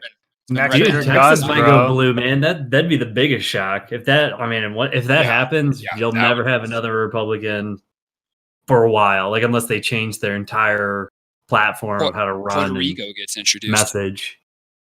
I don't know about that. Yeah, I don't know about Puerto Rico coming in. Yeah, that's probably. But to your point, Rob, with the debate last night, it was with the whole mute thing. It definitely. I was kind of surprised of like how well Trump handled it too. Like he was way more composed, and it definitely made it it was a way less cringy style debate to listen to or watch, because it wasn't just like yelling over and just like arguing, and I think it made Trump look a lot better in this last one. Yeah, and they never cut him off, right? They never was a point where like they just cut him off in the middle of talking, right? Yeah, he knew he had to stop. He even tried to like interrupt, but he's put his hands like, oh, I'll wait. Like he even tried to object a couple times, but still like stopped himself. So yeah, he was way more like controlled. Yeah, it's like what you call it? It was like the nuclear deterrent. You know what I mean? Like you like I know you have this mute button, so I'll just behave. You know what I mean? Right. Right.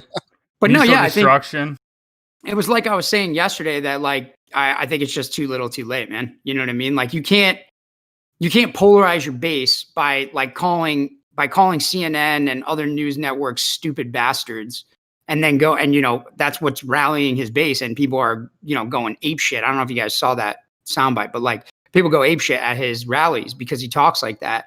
And then come up on stage and be polite, to Mr. Biden. Like it's just you can't play both sides of the field, especially this late in the game. I don't think he's tricking anybody, dude. No, yeah. Well, and also how much it goes back to the previous comment of, is the debate really changing anyone's mind at this point? Or is it just a formality that they did, Yeah, I don't think so. I mean, this is, like I said, it's just a hunch, but like, I think that if you're in a blue state, that state's going blue for sure. If you're in a red state, with some exceptions, that state should be going red. And then these purple states, man, like they're camped, you know what I mean? Right down the middle. Like everybody is very, very much knows who they're voting for, in my opinion. I think there's very few people who are going to be like a last minute, sweating before they punch the ticket type of thing. Right. Yeah. I doubt anybody's got any like sides, everyone knows who the people decided this a year ago, people have known who they're going to vote for a long time, pretty much. They had it even when the preliminary was going on. Like, well, if Bernie doesn't go, then I'm going to go for Biden, or something. They knew who they were going to vote for way long before even the primary started. Blue, no matter who. That's right. Yeah, that's also really stupid. I saw today there's a company out of San Francisco called Expensify, and the CEO, he released like a letter to his employees, basically imploring them, like, please vote Joe Biden, because like this is the end of our democracy as we know it. This is like, it's going to be civil war, blah, blah, blah. So like, yeah, people like that are sensational and stuff. It's just, like I said, I think it's earlier, my points about people just being generally stupid. Like they get as dumb as they can possibly be in every category, as opposed to just being dumb in one or two categories and sticking to their guns. It's those people that are stupid in every category. It's like, dude, like, like this guy, I just from reading his email where he's like, why he like bullets it out, like why is democracy important, blah, blah. He doesn't even know how American democracy works. It's like painfully obvious.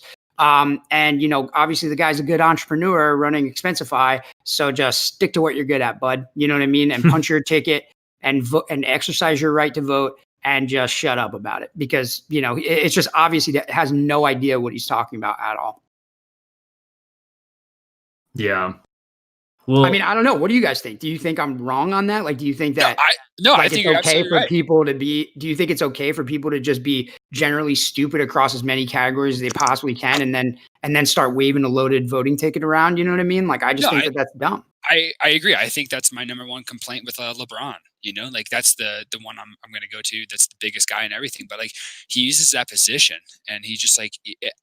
I don't think that's a good position to do that. You play basketball, you're not very educated in that subject, and that's fine. You don't have to be educated in that subject. But like when it comes to basketball, you're the fucking man. Like there's nothing wrong with that. But you use this position and you don't have any education in it, and it just, I don't know. It's just swaying everybody into this like this. I don't think it's a good direction. Yeah, I mean, I don't have a problem with people using their public platforms and stuff. I just, don't be stupid. At least know what you're talking about. Have an idea of what you're talking about.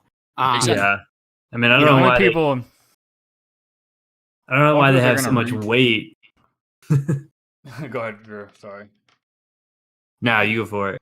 I was gonna say the only people that they're gonna reach are the same stupid people or the same uninformed people that are gonna just read a headline or a sentence clip and just go off of it anyways, right? People that are actually informed are gonna be like, "What are you talking about?" But just separate the fact that they're an athlete and they like the sport versus what their actual opinions are. Well, it's just like if the person you're getting your policies, or the person that's going to dictate where your political ideologies or allegiances should line is LeBron James, then we've already lost. Like, you already lost. Right. Like, that's for sure. I mean, But I think not the person you should be turning towards, or person that should be like, oh yeah, totally. I'm totally on board now. We just need a better type of person. Someone who's more inquisitive, or more wants the information, or understand what's really going on around the world. Yeah, I mean, I'm more concerned with the loss of the middle ground. There's no middle ground. There are no people that are center left and center right. It's just polarized as far as they can go. It seems like I don't run into very many people that are, I guess you would consider either classical liberal or libertarian. Maybe more socially liberal and like fiscally conservative. I mean, there's a lot of people that say that, but when you really drill down on their ideologies, they seem to be more polarized in one direction or the other. Yeah, and I think it's a lot of emotional, like, it's all emotional, they all. Well, it's not good for. It's not good for anything, because the way that the American government system is supposed to work is it's supposed to be very difficult to do things. You got to compromise on a lot of things. You're never really going to completely get what you want. So just having that loss of the middle is it's not good. I think it comes down to that, Rob said it a bunch of times tonight, but it comes down to that single issue voter. That's just a lot of people. It's that single issue. They don't like them, or they're voting for Hillary because she was a woman, or they're voting for, Joe because he's a Democrat. It's a single issue. Right, and it's easy to focus on those. What is most important to me, and which person is going to have the least chance of fucking that up. So they go for that, right? Because if you don't have the time, like Rob always says, if you don't have the bandwidth and time to investigate everything, you're going to pick the things that most can possibly affect you, right? And you're going to go with that, which, kind of makes sense in a way. Well, I think people are also just indoctrinated. I mean, I think you should vote with your feet, right? Like, you should absolutely vote for what you care about, right? So, like, if you're a woman and you believe women are oppressed, and you actually have some type of data that like shows you that, and you're trying to come from an educated place with it, then you vote. That's the way you vote. You vote with your feet. My problem is that I feel like they're being indoctrinated with that. Just like when I have not been able to take a statistics course in college where I didn't analyze the gender pay gap at least once. I have not been able to take a course yet in college that revolves around mathematics and particularly statistics as a discipline, and not have done that. So, like, if you're constantly exposed to this and constantly working on problem sets that are driven to proving it, right, to proving that it exists, and that's what appears in front of your face over and over, when you do not know how to do an empirical analysis, you're just given the tools and then shown how to, fill in the X's and Y's. People get indoctrinated into this stuff. And I think it happens a lot less in the sciences, obviously, than it does in the liberal arts. Because in the liberal arts, they say anything goes. You can be a philosophy dude and just literally philosophize yourself into the fucking middle of the universe. You know what I mean? Like, you could just think about anything any way you want. There's no bounds. So yeah, I think people just get indoctrinated into this stuff. And I guess that's more what I mean, is that they're not exploring. It's not like a matter of being woke or not. It's just you're not actually exploring the issues and why they matter. You're just taking a stance on them because you heard about them once or twice, or you read a headline from a newspaper, and then it gave you a gut reaction, like, oh, this made me feel sick, or this made me feel angry, so now I'm gonna really harden myself up and not take any other views. It's also the indoctrination of who you're around too, right? If you're around a similar minded group of people and you never diverse yourself into confrontation or challenge your views, then that shit just gets set in more and more and more, and your foundation just builds. So that's truth. Instead of if you're someone who's got a diverse group of people around them that challenge their ideas, that always are thinking, it's completely different. It becomes an ideology. Yeah, if you're never challenged, you're always around the same group of people that always agree to the same thing, and you're never actually progressing. You're just like, yeah, we all agree. Yeah, cool. So when someone challenges you about it, you're like, what do you mean? Like, we disagree. This is how it goes. Right. Well, I mean, that's the definition of an ideology, right? It's the they know the answer before the question's even asked. They know what the answer is. Yeah, I mean, and I don't know. We live in unprecedented times, but like I've told you before, like I think that the division in the country is not as high as people think it is. I still think that. I think that polarization's up, but I think division is. I mean, dude, we fought a civil war before, man. You know what I mean? We've gone through some very difficult growing pains as a country. So like, I'm not sure that I'm fully convinced that we are at such a point that we're willing to kill each other in mass. Like, I think you see that in places like Portland, where there's like 200 agitators that get in the street and like get in a fight with the cops or something. Here in New York City, that lasted for like a fucking night. You know what I mean? Like, I really just don't think we're as divided as people think. It's just, it really looks that way, especially like, with some of the rhetoric that comes out of the president. Like I said, he's the president of these divided states. He will not pass up an opportunity to insult, various states in their union for how poor they're doing, forgetting that like he runs the fucking union.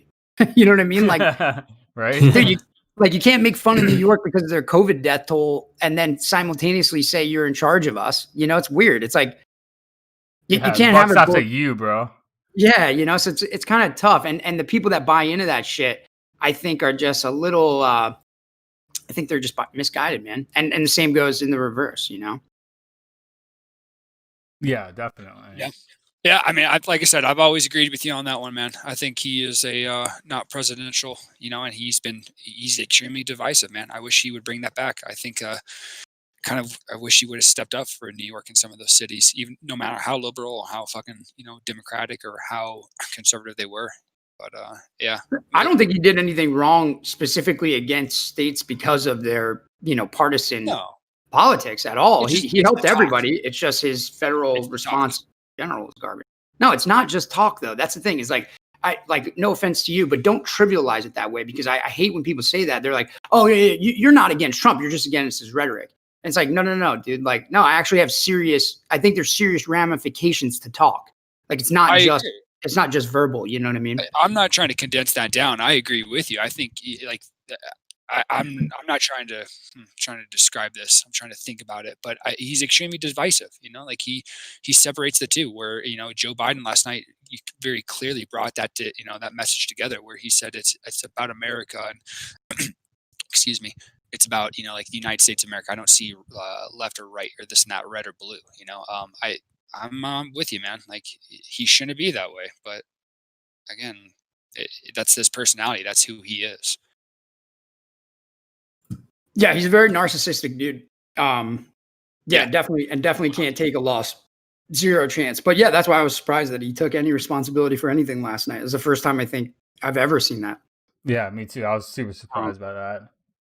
Yeah. Kind of blown away. It's like, did he actually listen to the people that were coaching him before the debate this time? Like, what happened? Yeah, I was talking to my buddy about it. I was thinking maybe that like his polling numbers are actually that bad. And maybe he's getting like serious intelligence that like, yo, your polling numbers are really this bad. And if you don't start doing something, like we got to change the game quick because, we're getting a crunch time. So I don't know. I was thinking about that. I was wondering if that could be the case. Yeah, maybe it was a realization. Before that, he was just kind of like, yeah, it's what, I'm good. And then now it's so close. Whatever it was, it woke him up. That's for sure. Like he definitely switched, it was like night and day compared to that first one. So maybe it was COVID, man. Maybe he almost died. He was fucking up there with that collar around his neck, looking like he was having a bad time, dude. Maybe he almost died. What do you think the reaction is going to be after the election? If Trump wins or if Biden wins, do you think it's going to be anything more than? Do you think it's going to be riots? Do you think it's going to be like 1 or 2 days of like people being pissed? Like, what do you guys think the reaction is going to be? I think it's going to be way worse, or more people are going to be upset if Trump gets reelected than if he loses. I think there would be a much bigger reaction if Trump gets reelected. Yeah, I agree with that too. Yeah, I think either way, we're not ever going to hear the end of it, man. You know, people that are, you know, big Trump supporters are going to never shut up about, you know, voting, like mail-in voting. Voting fraud. Yeah, voter fraud. You know, we're just never, no matter which way you cut the cake, we're never going to get the end of it. And, you know, if you're on the Biden side, they're going to say the Russians rigged the election with the Hunter Biden thing and this and that. And yeah, whatever. You're just never going to hear the end of it on either way. But yeah, I agree. It'd probably be a larger response to a Trump reelection. That's what I was thinking. It'd be much sweeter though. Those liberal tears would be delicious. It'd be great to watch them crying like last time. It'd be even better. I mean, they're going to be even more people upset. Crying and rioting, so you know that's a win. Yeah, I'd love to see him reelected because I don't really want to pay reparations or fucking, you know, or have to go to mandatory trainings about why I'm a racist. You know what I mean? Like, my Second Amendment. That would be great. I don't think that'll ever happen, man. I don't know. What do you guys think? I hear a lot of people worried about it, and I don't think it'll ever happen. I don't think they could ever get the support for it because the support to actually change the amendment would never happen. And then any of the federal stuff is like, yeah, the federal stuff can impact it, but it's also statewide too. You know, like the states have a lot of power that I think people kind of forget about, and I think they can like kind of circumnavigate whatever they want to try to push. But I'm not sure because I don't know like as much of like the nitty gritty details of like how that stuff works as like maybe Drew, Joe, or Rob, you guys do. But I kind of feel like they can pass a lot of stuff, but I don't know how much it would affect like me in Missouri. You know, like because we're so red and we're so gun like free that I don't know if it would really affect it that much. You know, unless they like change that like. Went and like changed the ATF rulings and then all that stuff. Like I don't know. I'm not that worried about it personally. Yeah, I'm not. Sorry, go ahead, Drew. I'm not worried about it either. Like it's just like what we've talked about before with all these people getting worried about the Roe versus Wade ruling being overturned. How I don't think that's likely to happen. The Second Amendment is a constitutional amendment. It would take even more work to overthrow it or overturn that, and I just don't see that happen at all. It's too much of this is how the NRA gets its funding. They're not a gun rights advocacy, they're a lobbying group. That's what they do. They raise funds, so that is just a way to generate more money, something for candidates to run on. But I don't think it'll ever be overturned, not anytime in not in our lifetimes, unless something crazy happens. Yeah, I don't know. I think people want too much, man. They want too much. And like I said, they don't understand how the government works. And, they have no idea what federalism is. And so they're like, I want you to not touch my amendment, but I also want you to let me live in a sovereign state that makes all their own decisions. Like, dude, and they don't know the federal state separation shit either, except for now they kind of do with like when weed started being legalized in states, but not federally. Was like that's exactly what I'm talking about. Yeah, it's like no one realizes that difference between states' rights and federal rights, and how there is a huge border between the two. Like it's not just like whatever the federal government says is automatically go to every state. It doesn't work like that. I just think the expectation is just ridiculous. If you don't like where you live, if you don't like your states, and you don't like the laws in the states, become a community organizer. Start a grassroots movements, or just move the fuck out.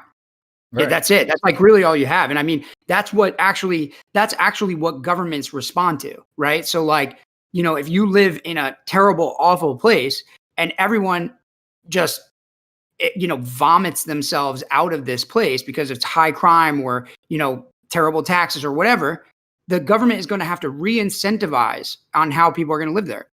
And that's how we develop new projects, and new places become the places that we want them to be. I mean, have you ever seen that? Like, I know everyone has had to have seen this, like where, like a place like Hillcrest in San Diego that used to be like the ghetto.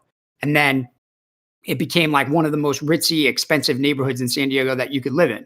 Same things happen here in New York City, and all those poor and impoverished districts that kind of get gentrified, and improved. That's kind of the method, right? Like no one wanted to live there 30 years ago. Why do they want to live there now? We saw it in Denver. Remember when we were in Denver of course. Ago? And like one block was way different than the other because it was in the process of getting gentrified. It was like one block was amazing and beautiful, and the next block was like a bunch of like people living in their cars and like completely shitty. And it's like, yeah, we saw it like in the process, and when we were in Denver. Denver, do you mean like construction capital of the fucking state? Jesus Christ. Whole goddamn city's under construction. At all times, yeah, exactly. Yeah, I didn't really like that town that much, but that was just me. Me neither, not a fan. Yeah, it was. Same. Red Rocks same Z's. Yeah, Red Rocks was cool, but it was fun getting high though. Remember when I crushed that dude with the revolving door? Oh yeah, dude. Oh, yeah. I forgot about that. Remember when the burger guy wanted to beat me up because I accidentally ordered mayo, and I was like, "Oh, I don't eat mayo," and he came out and was like about to lose his job over it. I'm like, dude, is it just something about my face that makes you want me to want to punch it, or what? I didn't want mayo on my burger. What did he come up and tell you or something like that? He's like, next time you order something, make sure you tell the chef that you don't want anything on it or something. It was I ordered a burger with mayo on it, and he literally came out from behind the counter and was like, "This is how the order got passed to me. And if you don't want something on your burger, just say you don't." And I was like, "Look, dude, it was obviously an accident. If you're having a bad day, like talk to somebody else about it. Like get the fuck away from me. I don't know why you would ever do that. But thanks for not spitting in it." And I just took my burger and ate it. It was weird. It was really weird. It was bizarre. Especially when like literally all you'd have to do is like the mayo's like on the top of a bun. Just get rid of that top bun and just grab another top bun and throw it on there. Problem solved, like perfect. You did it. I was like, anybody that's worked in a restaurant too is like, that's like normal shit. Like you deal with that shit all the time. Like that's like normal like things. Like, sorry, dude. The chef fucked up. Let me go get you an appetizer real fast, and I'll correct this issue. No big fucking deal. Well, like, especially with like steaks. Later. Like, yeah, exactly. Always complain about like, oh, this isn't medium well, or this is too rare, or this isn't like cooked. This correctly. Isn't extra well done with ketchup on it. Get this out of here. That's right. Wayne Wilson wants his extra done. Ketchup on the side. And that was like what Rob said, like the very first thing the guy's like, I've never been here before. I didn't know it came with mayo. If I knew it came with mayo, I wouldn't have gotten it. And then he was like, if you're having a bad day, you gotta talk to somebody else about it. No, I wasn't even rude though. Like I just brought it back up to the counter and I was like apologetic. I'm like, hey man, I'm really sorry, but like I don't eat these type of products. Like, is it possible to get it redone? And he's like, yeah, no problem. So and then the cook was like mad about it. Right, yeah. Oh, he saw your face behind there. He was grilling it up and everything. He said, fuck that guy. Yeah. Probably did spit in it, God only knows what he did to that burger. I don't think he did it. Whatever. I tasted fine. I'm sure I've had worse. Eating fucking government rations. That's for sure. Yeah, alcohol food is definitely worse. Yeah. Oh, yeah. Runny eggs and C-grade meat. Mm-hmm. Boiled eggs you can't even even peel. Yeah. Powdered eggs, bro. Yeah. I ate better in Navy boot camp than I did in SOI. SOI was fucking horrible. Oh, dude, it was horrible, man. It's like, how do you feed people this shit and expect them to burn this many calories a day with this trash? Like, this is like the worst thing ever. Like, I could not imagine being SOI. Like, at least when like we were there, we got like extra. Like, we could go up again and get more food. But dude, you gotta get you gotta go for the cereal, bro. They can't fuck it up. That's true. Dude, that's a good point, man. Good point. When I was on the boat, I remember I was telling you guys this the other day. I would get up early to go get this because they would only put out like a certain amount a day, so they could like make it last until we got our new on reps. And same with milk. So they had like one bag of milk and then like 10 cereals out a day. and that's how they rationed them until we got our new resupply. And it was literally like you had to get up early in the morning and then go down and grab the cereal. So I would literally go down and just grab them and hoard them. And then when I could get milk to actually eat them, I would eat them. So the challenge was to get the milk. I got the cereal, but I could never always get the milk for the cereal. That was the challenge. Yeah, there's almost a goddamn mutiny on my fob when we ran out of cereal. Because once we ran out of cereal, that was it. There was no more cereal coming, and people lost their damn minds. Bro, cereal's a big thing, man. I don't think people realize it. Like, it's like cross culture, bro. Cereal it's that pureness, and it's like they can't fuck it up. One thing you it's can good. Look forward to. Yeah, exactly, man. Dude, I didn't have it hard. I told you guys this before too, but I was eating filet mignon and fucking shrimp and shit like that. We had cereal. We had. Yeah, you're at Leatherneck, right? No, we were. This was over by. It was in Helmand Province. I'll just put it there. Fuck it, dude. I don't even know what the PB's there, but it was over by Alcatraz. We were at another patrol base. But okay. Dude, it was great, man. We were eating so fucking good all the fucking time. It was not hard at all. I don't think I ate like an MRE the whole entire deployment. Damn, bro. Must be nice. Mm-hmm. You didn't get any of those Drew box A MREs? Nope. Dude, my Marines were literally gonna club an Afghani girl, cook her, and eat her because we would be eating MRE box A for so long. Oh, dude, we were cooking goats all the time too. Goats and chickens and stuff like that. We put them into stews and stuff like that, and just fucking pay guys to butcher them up and stuff like that and cook for us. It was fucking fantastic. Yeah. Well, I mean, that's what our platoon leader did finally our platoon commander did at the end of that fucking 31-day or 30-day stint of nothing but MREs. He bought us a goat because I told him, I was like, hey, I got Marines coming up to me telling me we're going to go on a patrol. They're going to club an Afghani girl, stuff her into a sea bag, and cook her and eat her. So we might want to do something about that. That's great, bro. I'm glad that he bought a goat instead of a fucking little Afghani girl because they treat him the same pretty much the way over there. Dude, it's true, man. That's very true, bro. I remember before we got sent over there, like we got training on like, hey, if a local brings you a patient, they're just gonna leave them there because once you touch them, you're like cursed, or like they're not worth it anymore, or they're gonna drop them off to you because they're injured. And they can't have them back. It's like a baby bird, you never touch a baby bird. Oh my god! Yeah, they would leave dudes at the fob. They would leave their kids at the fob, and like injured, and just be like, yeah, we don't want them back. They don't have any value anymore because they're injured or whatever. Well, dude, Joe's got the best story about it. The story about Preble. Oh god, dude! Oh, I don't know if that one's safer right now. Jesus, not safe for work. Dude. God, dude. That was. Oh yeah, I mean, I guess you could tell it, man. It's up to you. Dude, people got to know. Yeah, all right, so fuck it. So fuck it. So this is my junior medic. We're in Afghanistan, and he's on another patrol base. It's probably like 4 kilometers from us. Like we can see it, like from where we are. So we have like the same ANA soldiers, which stands for Afghan National Army. They kind of get passed back and forth when we're doing missions and stuff like that, because you have to have a certain amount of Afghan National Army with you when you guys are going out on patrol and stuff like that as a U.S. nation or as a patrol. So we would have our interpreters and stuff like that, interact with the Afghan National Army guys and stuff like that. And so one of the days, long story short, we go on a patrol over to Preble's patrol base, and I'm talking to him, and he's been on, missions and stuff like that. So he's a little like groggy and everything like that. And after he wakes up after a little bit, we get into a story that he told me. And one of the ANA soldiers that we would go on missions with came up to him and pretty much asked him a pretty bold question. But he said, like, hey, doc, through the interpreter, like, hey, doc, do we have any birth control? And Preble's kind of like thrown off a little bit. He kind of like knows this guy. He's an ANA soldier. We've been on foot patrol with him for like the last 3 months or something like that. And he's like, well, why the fuck do you need birth control, man? Like you have a wife, you have kids, like you have everything that you need. Like, why do you have like a mistress on the side?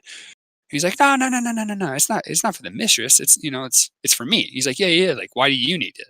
He's like, well, through the interpreter again, he says that it was his time last night when they got back from the mission to be passed around by the boys and stuff like that. So when all the Afghans and stuff like that get back from the missions, they load up on opium, smoke a bunch of fucking hashish and shit like that. And it's one guy's turn to fucking take it in the ass all fucking night. And that's what his turn is until, the next time.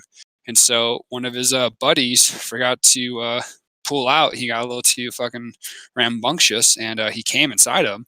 So he needed birth control to kill the babies.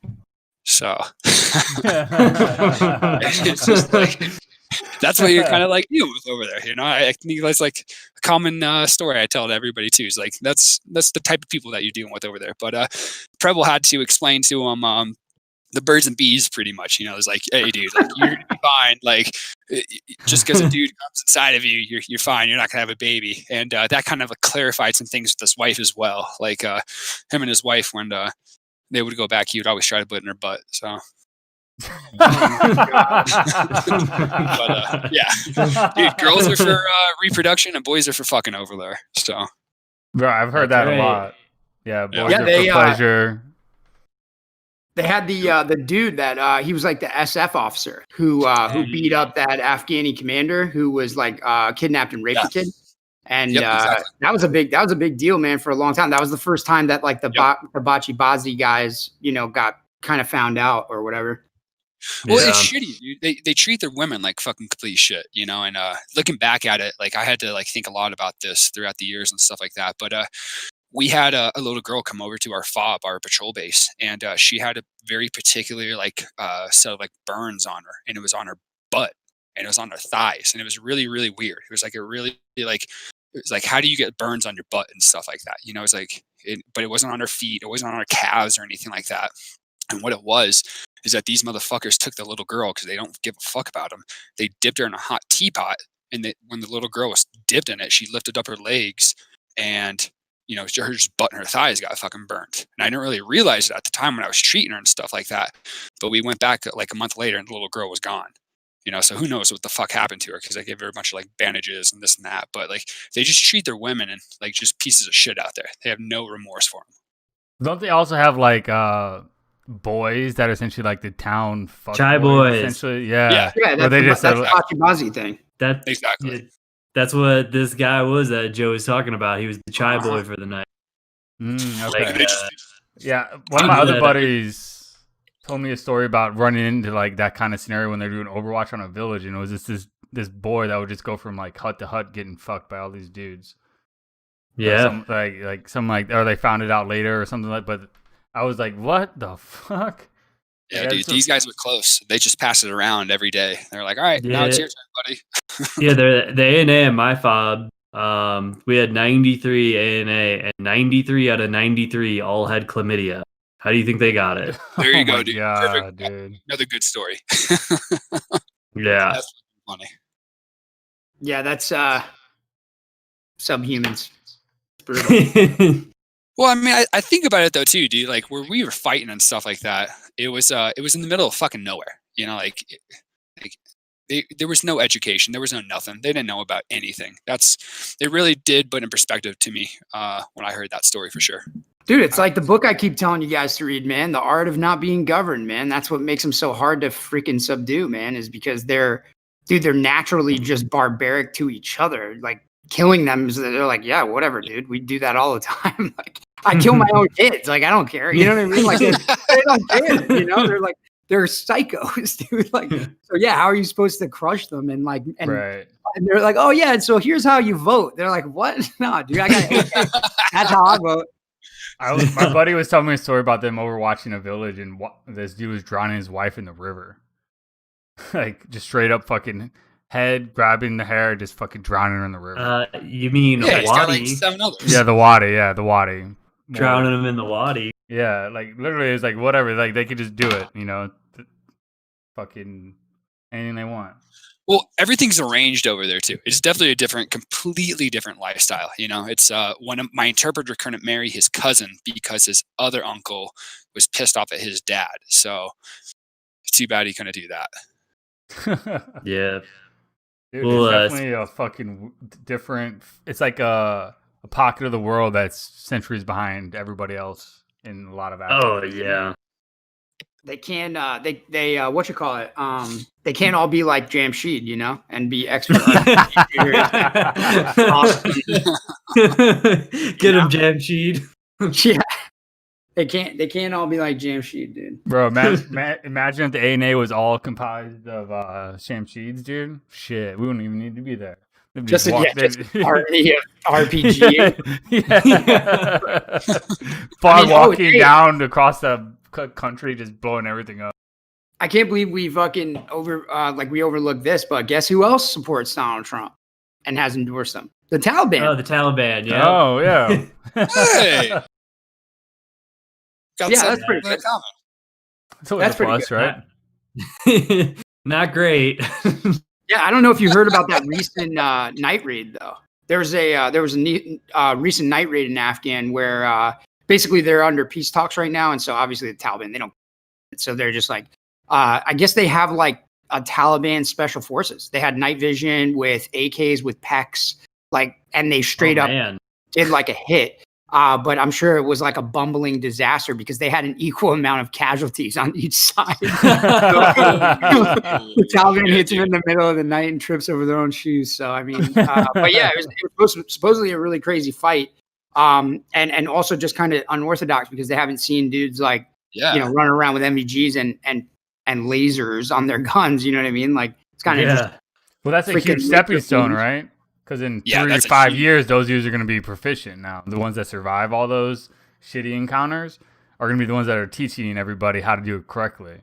So are you kidding? I mean, dude, they've been fighting. They've been doing this for 20 years, and then before that, they've been doing it against each other, and then for thousands. So yeah. Well, I'm just saying, with the new technology, they're just going to have to adapt to the new technology. That's what I mean. Is like, they fucked that up because they're probably getting used to wearing night vision and having PECs and shit. Oh, I bet the Chechens were teaching them how to do that stuff too, and then ISIS was super well funded.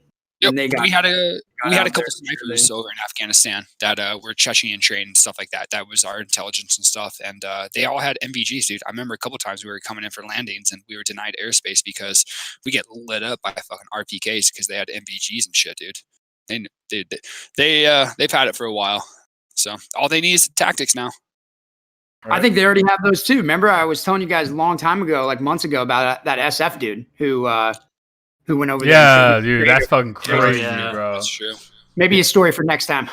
Yeah, we're pretty much out of time. Anybody got anything else they want to add before we sign off? Anybody watching the UFC tomorrow? Nurmagomedov versus Gaethje. Gonna be a good one. Probably not. I hate Nurmagomedov, so. Yeah, he's probably gonna win, right? Yeah, I mean, probably. Everybody did. I'm just gonna wait for the sweet highlights if there are any, and then watch those.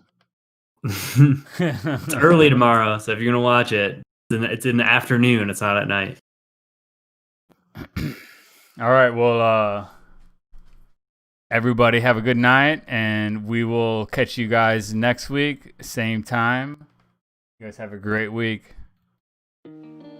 Stay classy. Later. Thank you for listening to Subtle Propaganda. We hope you guys enjoyed the show. Make sure to like, subscribe, and follow us on our social media. You can find our podcast anywhere podcasts are uploaded, which include our pre- and post show. We will be live next week at 7 p.m. Eastern. And don't forget to tell us how wrong we were in the comments. See you next time.